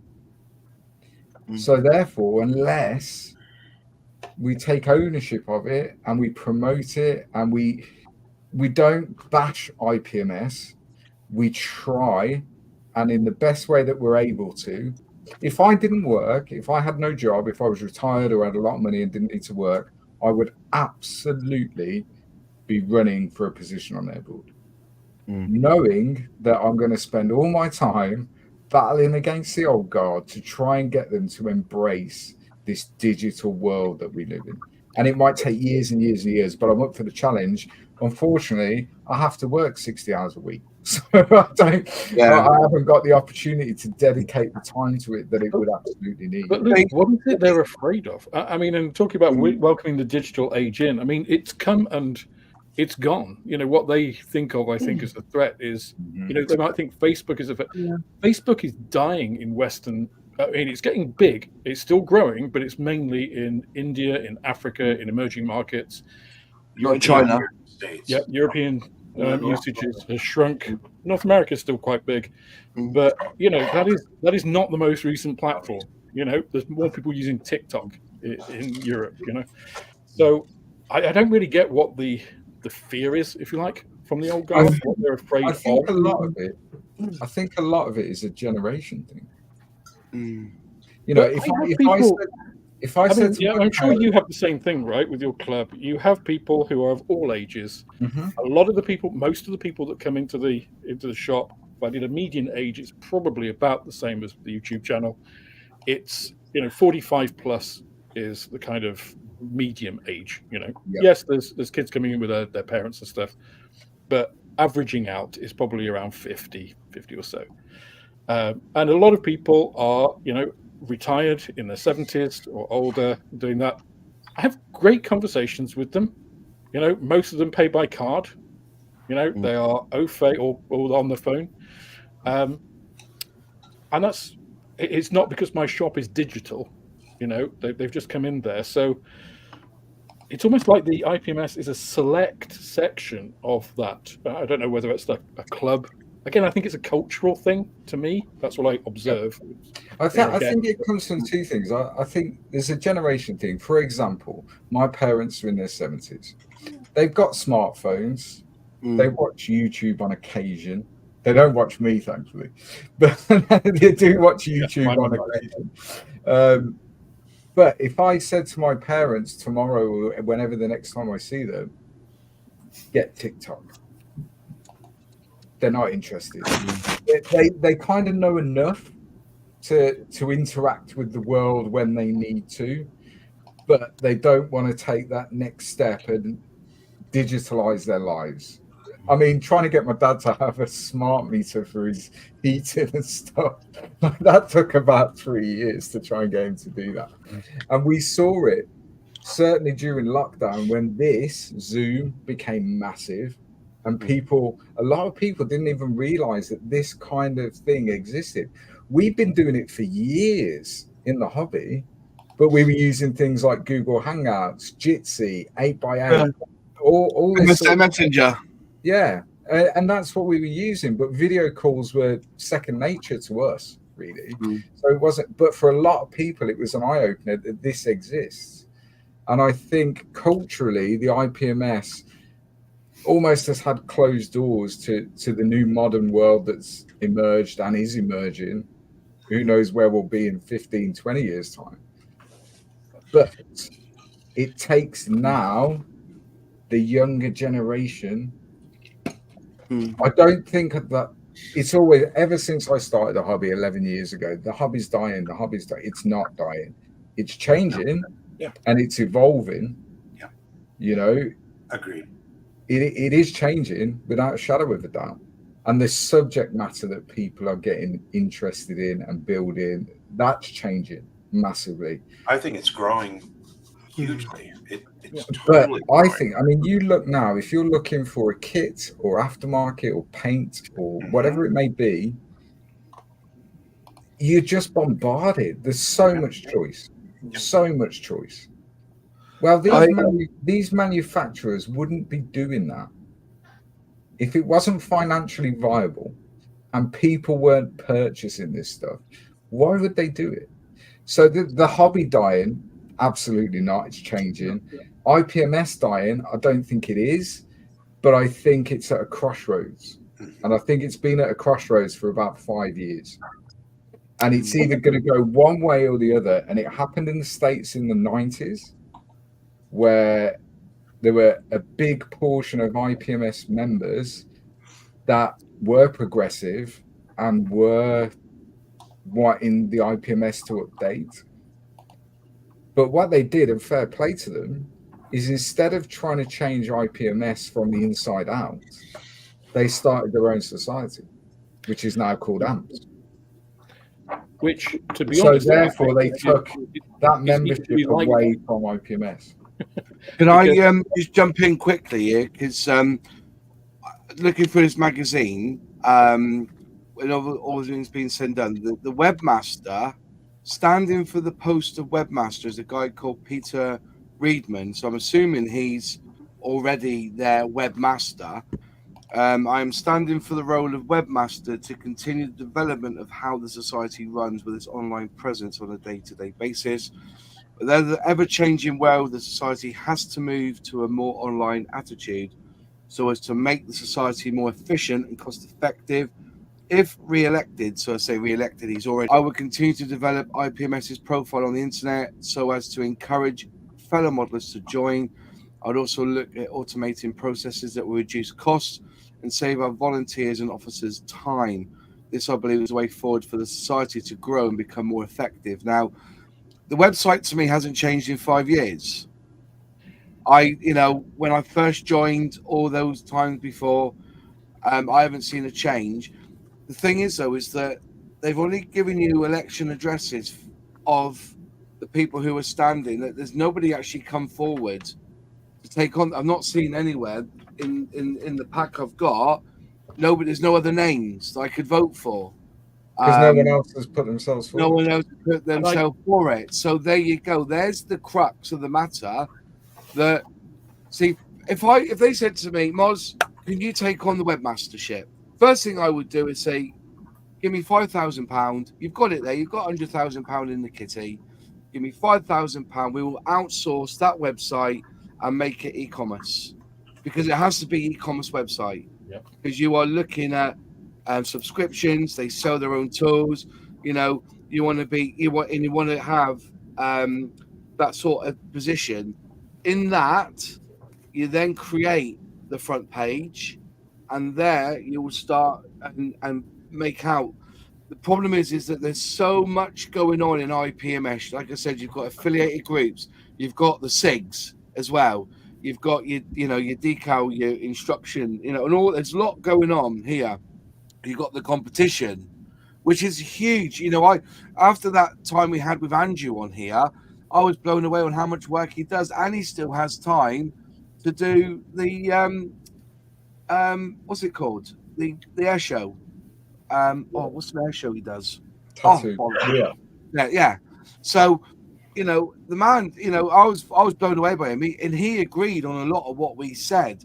But there is no other people here that are standing for these positions.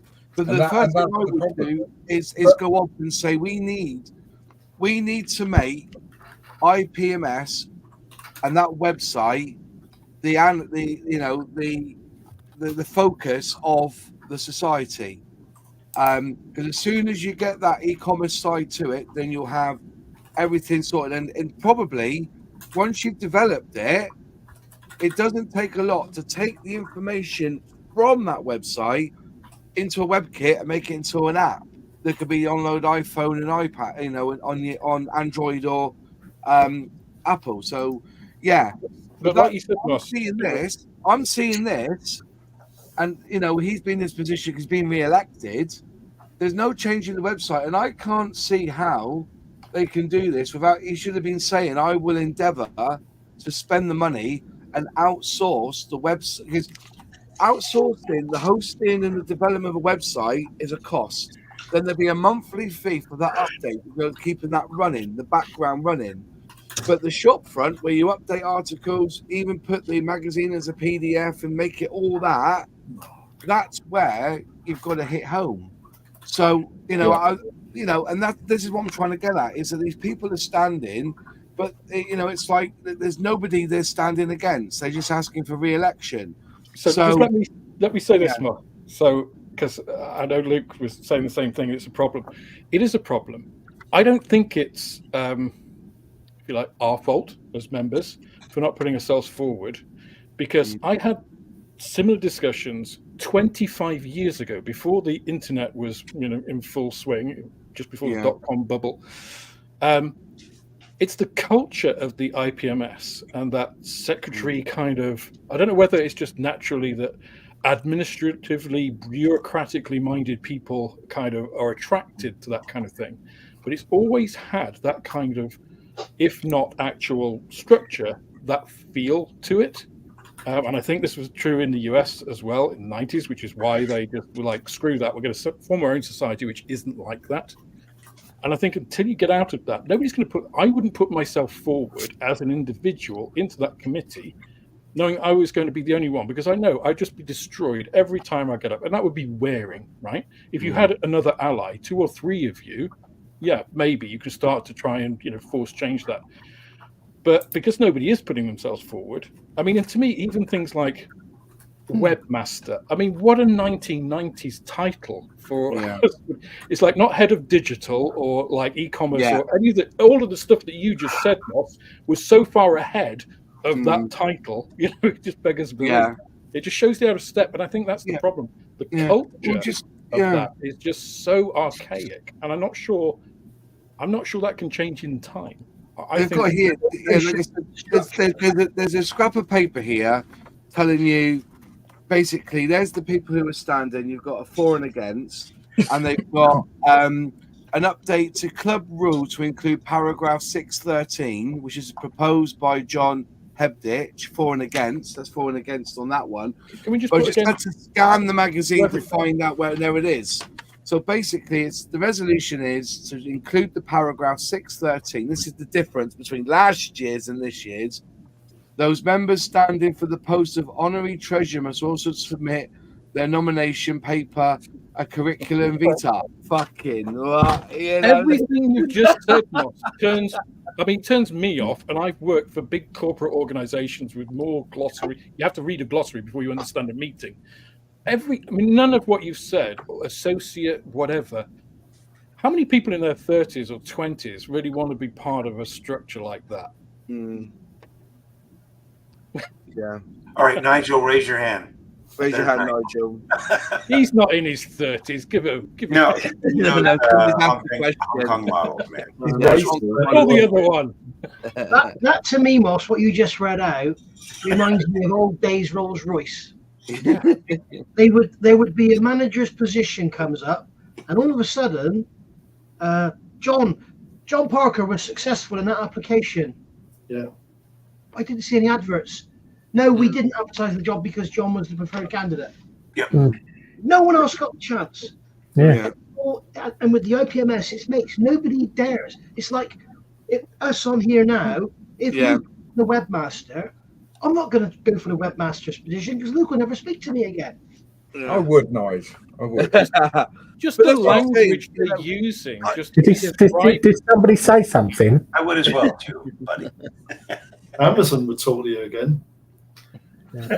No, as I said, the webmaster role, like I said, I'm not seeing, and I'm not, by the way, folks, I'm not being critical of that person. I'm critical of, is there something that's stopping him from doing it? But, like I said, there has been no forward with the website for years. We all know, we've been discussing it before. we've got a pack here about the general meeting. There's a lot that's to be desired. Like I said, personally, what I would do with IPMS is get rid of this structure of this and have what they have working committees and having working groups. So you have a group of web developers, you have a group of competition, and they're all. And I don't think they do that because I'm looking. I can't see any sort of small committees, but working groups. Within that working group, you have that one person who is, the webmaster or honorary set webmaster. He will then go back and report back to what they're doing. But if I was in the webmaster job, the first thing I would do is get a group of people who know. If I just mute myself. No. I've just muted the thing. Hang on, that's better. They have a group of people who knows what they're talking about to put out to tender a website development and get it all up and running and tell them exactly what we want. Bomb, bomb, bomb, bomb, bomb. And just as what Julian says, as for the basic click, the 3-click rule, forget it. It's nothing like that. It's in, it is 1990s HTML. Does the webmaster get a special sash? That's what I want to know. I think you get a badge.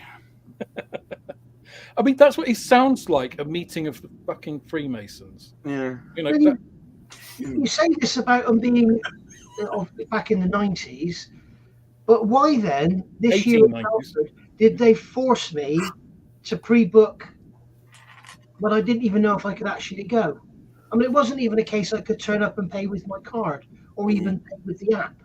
There was something earlier about simple, download the app and pay when you get there. If you remember, you don't pay. That's easy. Yeah. But not being funny, I just looked at the source for the IPMS website, and it's very 90s. Yeah. They're still using JavaScript. Yeah. Which is unsecure anyway, isn't it? Yeah. But as I said, I remember writing to somebody at the time because Andrew was brilliant. Because I was looking for my they were giving out badges. I think it was 40th anniversary badges, and I didn't get one when I was at. And I asked, how do I get it? And I messaged one guy, and the bloke just said, "Not my problem, not my department, not my problem." Basically, so I spoke to Andrew. I emailed Andrew, and he said, "I'll get you one," and I got one in the end. As I said, I think Andrew's got. When we were talking about it, he had his thoughts, which were very much the same as ours. He was writing stuff down, but there's nothing wrong with getting working groups in and saying, "This is what we want to do." Commit all we're asking is that you commit yourself to 2 hours a month. We'll have a meeting and we'll discuss what we want. Create a pack that we can then send out to web developers around the country and say, what can you give us and what sort of, what monthly cost it's going to be and then we will then have a working group that would work on everything on the front end, articles. Because I said the magazine, I'm not going to lie, it's fantastic. There was an article in here. This one was 2020s. This one, article 4, issue 4. And basically, it's 5 pages of British ground and air reconnaissance markings during World Wars, and it's full of information about what was used, when, how, what was the triangle for, the different roundels. It's a fantastic, and this is the sort of stuff you get. It's a good magazine, very good, very well written, good articles in there. So, but if that was on, and I could then use that to screen grab, and do me, read from a PDF.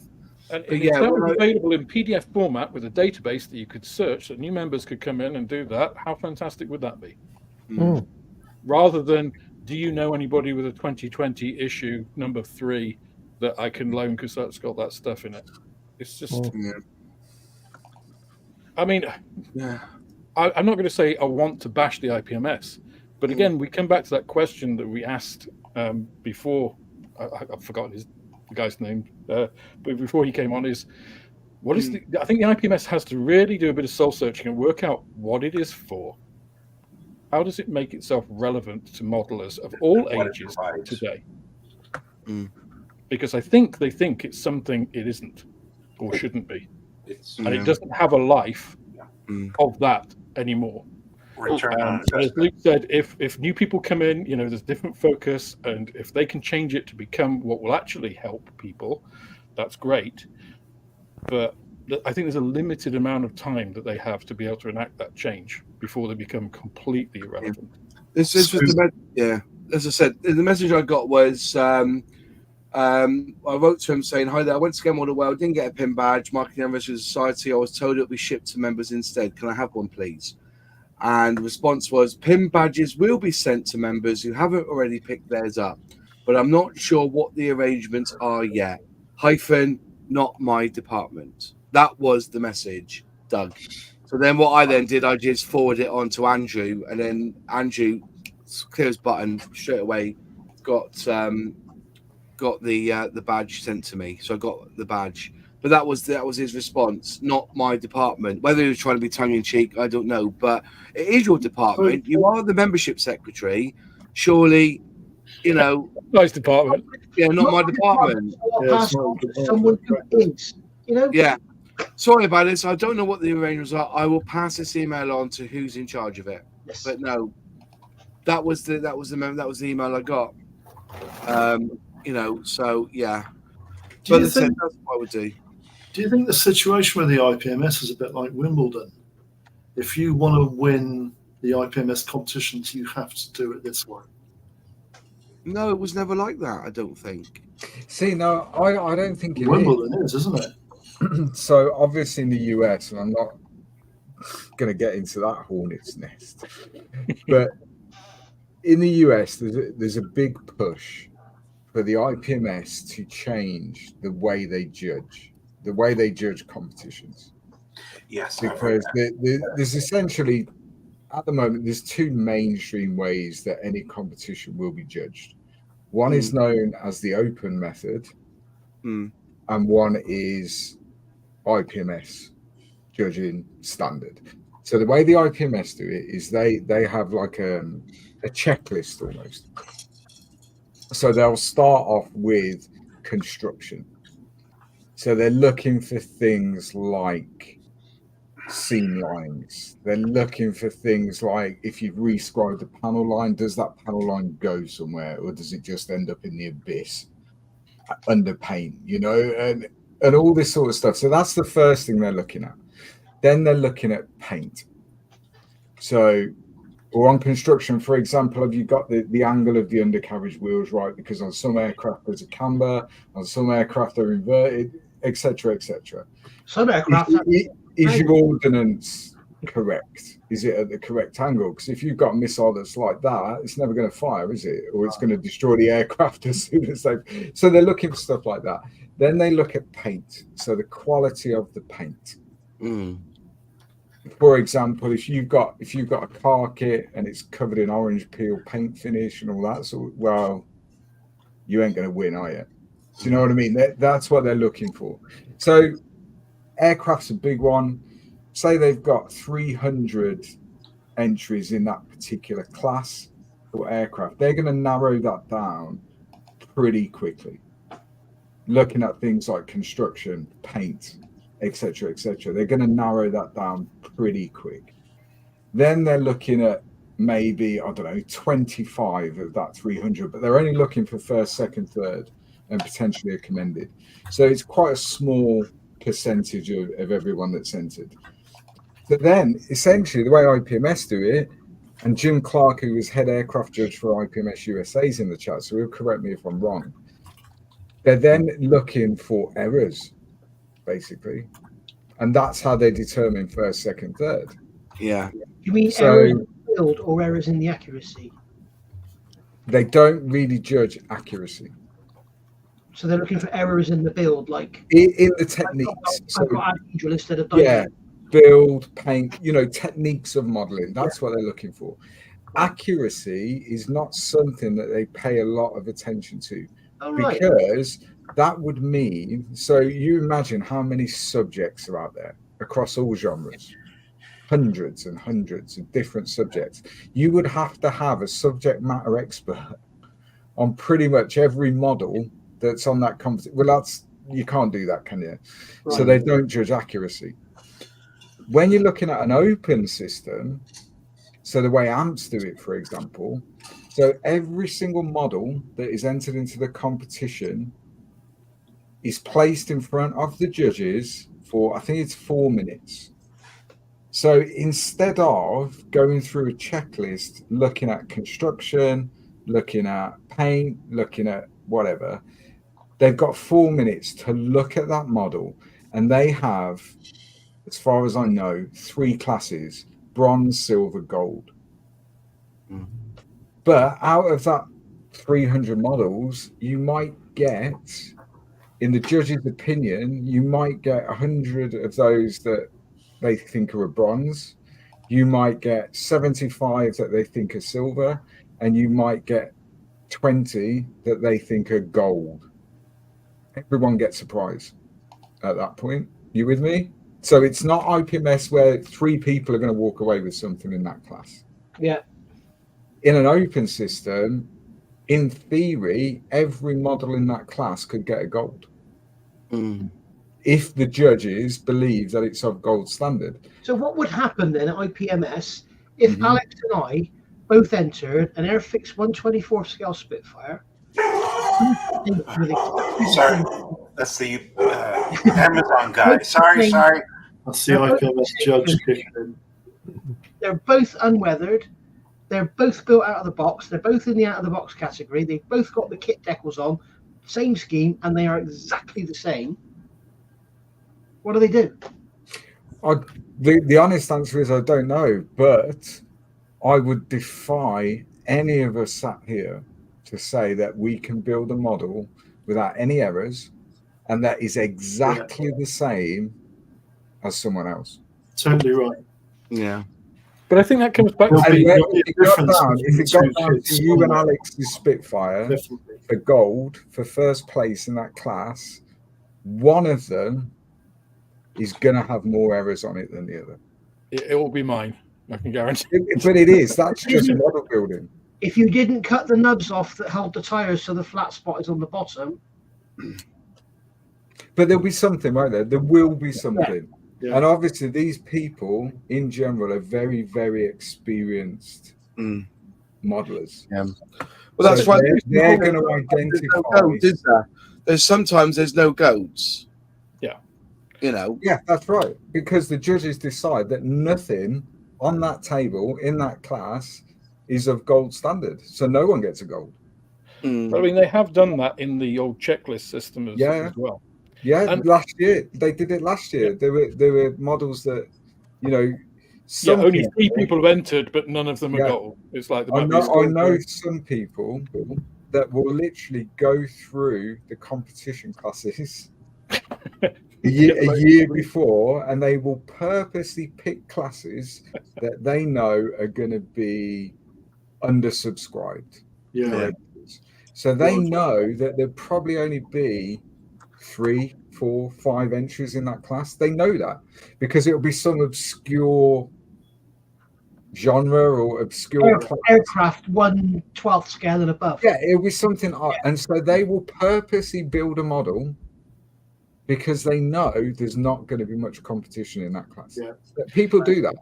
You see, so that comes back to my fair kind play of to the original judges premise last about the year. IPMS. Fair play to the judges last year that looked at that class that's got 3 or 4 entries in it and went, you know what? None of these are gold standard, so therefore we're not giving one. But that comes back to that point about the IPMS, doesn't it? It's just like, so what? And when we had this bit with the guy who came on, kind of my thoughts on it were, because one of the things he said, if you remember, Moss, he said that they never give feedback. Yeah, they don't have time, right? Yeah. And it's like, for me, you have to look at, again, what is the competition for?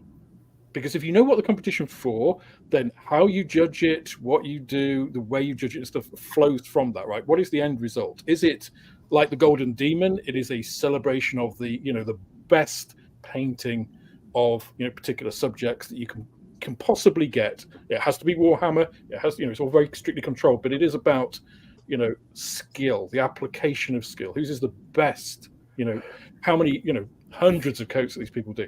If you had that, if the competition was, for example, to improve entries like modeling, You know, you've just got that. It's for people to put models in so that, like you say, they get 4 minutes with the model, the judges, and they all write down, say, you know, something, a couple of points that they think are really good about the model, and a couple of points that they think could be improved, you know, and then that goes back to the person and, you know, however you want to do it.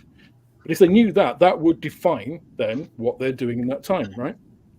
And at the moment, I just think it is like, if you're putting in a model, again, from my point of view, if I'm going into competition, what am I trying to get at? Am I trying to win a medal because I want a medal, or because I don't want to win a medal? I don't want everybody to get a gold in a competition, right? I want to know not that I've got a participants, yes, you've entered the competition medal. I want to know that my model is worthy, you know, that I have actually achieved some sort of standard. You know, I pushed myself and done that.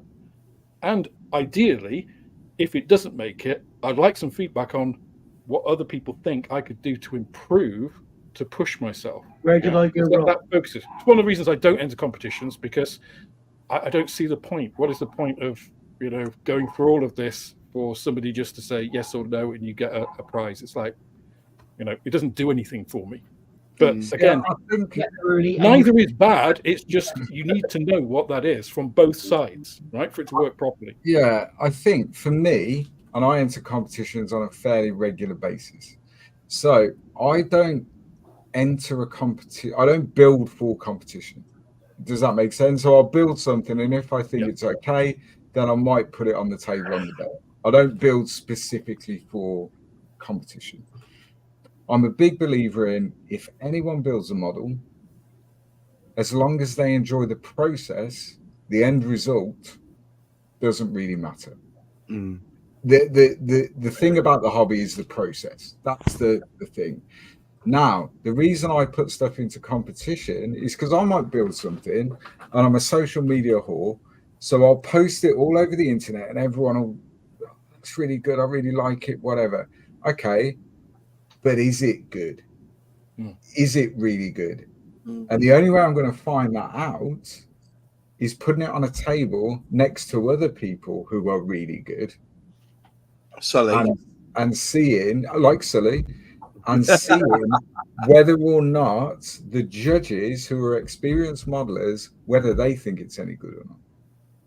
It's not to win a medal, it's to compare against my peers. That's what it's for. I don't necessarily agree with the feedback thing, because if I enter a 100-meter sprint competition, I've done all my training, I've done all my preparation for that 10.5 seconds. What the people aren't going to do at the end of that race is then give me feedback on how I should change my training. I don't think that's a valid comparison, Luke, to be honest. No, it is. It's a competition. I don't think it is, because it's quite obvious. You need to be faster. You need to do more training. I get feedback. I get feedback from you guys. I get feedback from people in the community.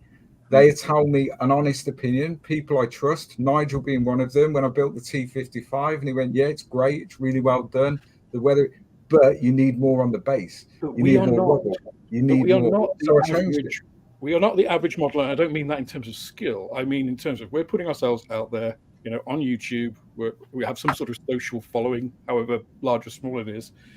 Whereas somebody, if we're talking about bringing people into the hobby, younger modelers especially, going into competitions is not something a lot of them, I think, naturally feel that they want to do, because when a lot of people, I think, entering, especially Zoomers probably have this like, well, I'm not going to be worthy of doing this. I've just started out. There's no point, you know?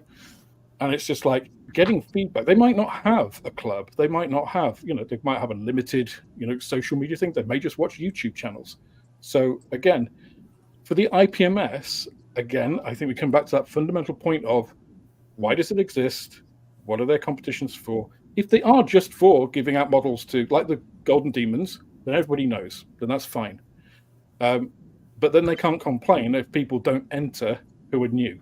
It's like, yeah, that's absolutely. not what it's for, right? But I don't think competitions are necessarily the place for newer modelers. No, they're not. Why not? Because if you talk to somebody like John Linus, who takes Scale Model World, he will talk about how everybody should enter competitions, no matter what. Because of exactly that, because of the feedback, because of the techniques you will see, because blah blah blah blah blah. Can I? You don't see the point. Why would I enter myself in a 100-meter sprint against Usain Bolt? Why would I do that? I'm not capable of winning. The same as if I put a piece of 35th scale armor on the table at Scale Model World in their competition, and Spud Murphy puts one next to it, I ain't gonna win because Spud Murphy's better at it. But I would go up against Usain Bolt as a 800-meter swim, for instance, because that's not what he's trained for, and he's going to be good, probably. Exactly my point. So the newer modeler who's been modeling for a month, but he's not putting himself against Usain Bolt at 100 meters. He's doing it in a completely different category. You stand a good chance winning against Eric the Eel. It's a competition. It's a competition. Wouldn't that new modeler be in the same category as me, though? Because if I'd be a novice, because I've never had a competition.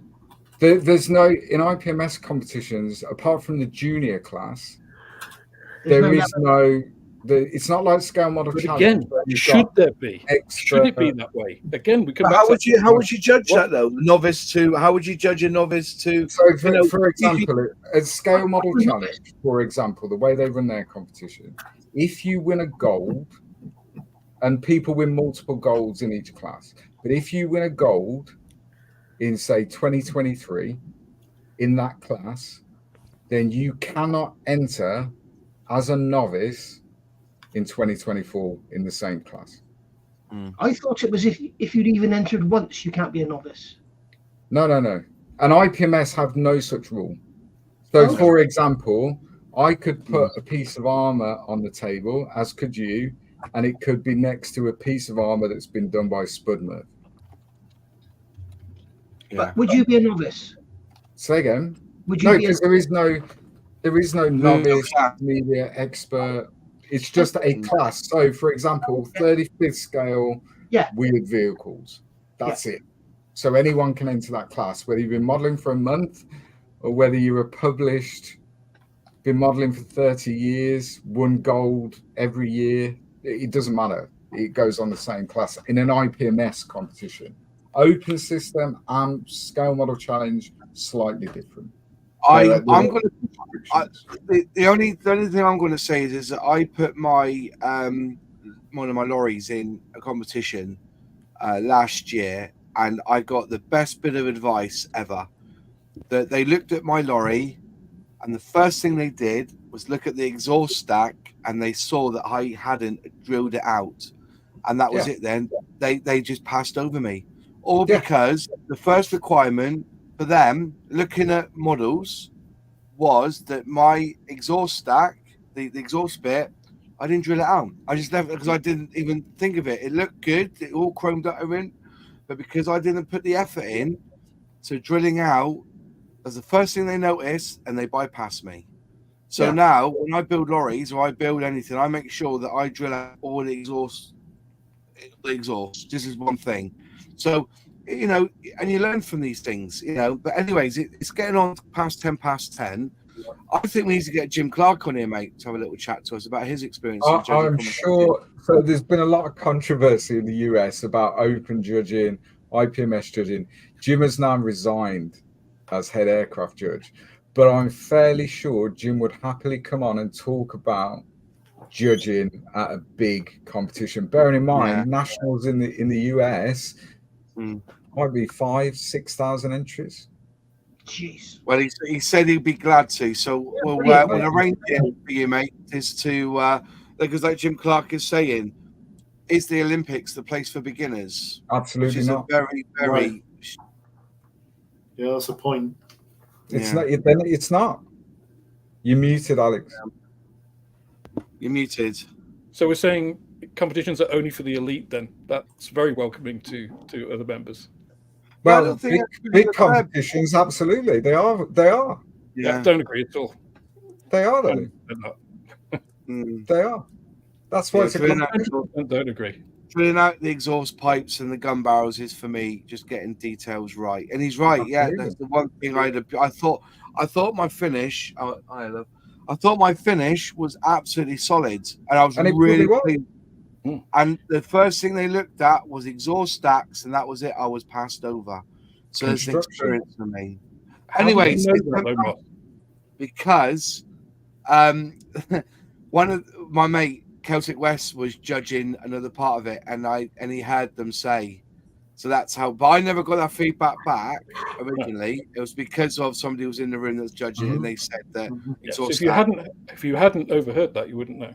I wouldn't know. No, but that's the beauty of it. Because, to be honest with you, I would have gone back in there and I would have looked at the competition. Because the problem is, this is what I keep saying, when you go to these competitions at model shows, you put your model in, that's it. You cannot look at anybody else. You only look after. Yeah. Jared won. My Bearcat got highly commended, but Jared's won gold because he actually did the riveting on a 170. He went above and did the riveting on that wing, and you could see clearly why he won, because you looked at all the others like my Bearcat, etc.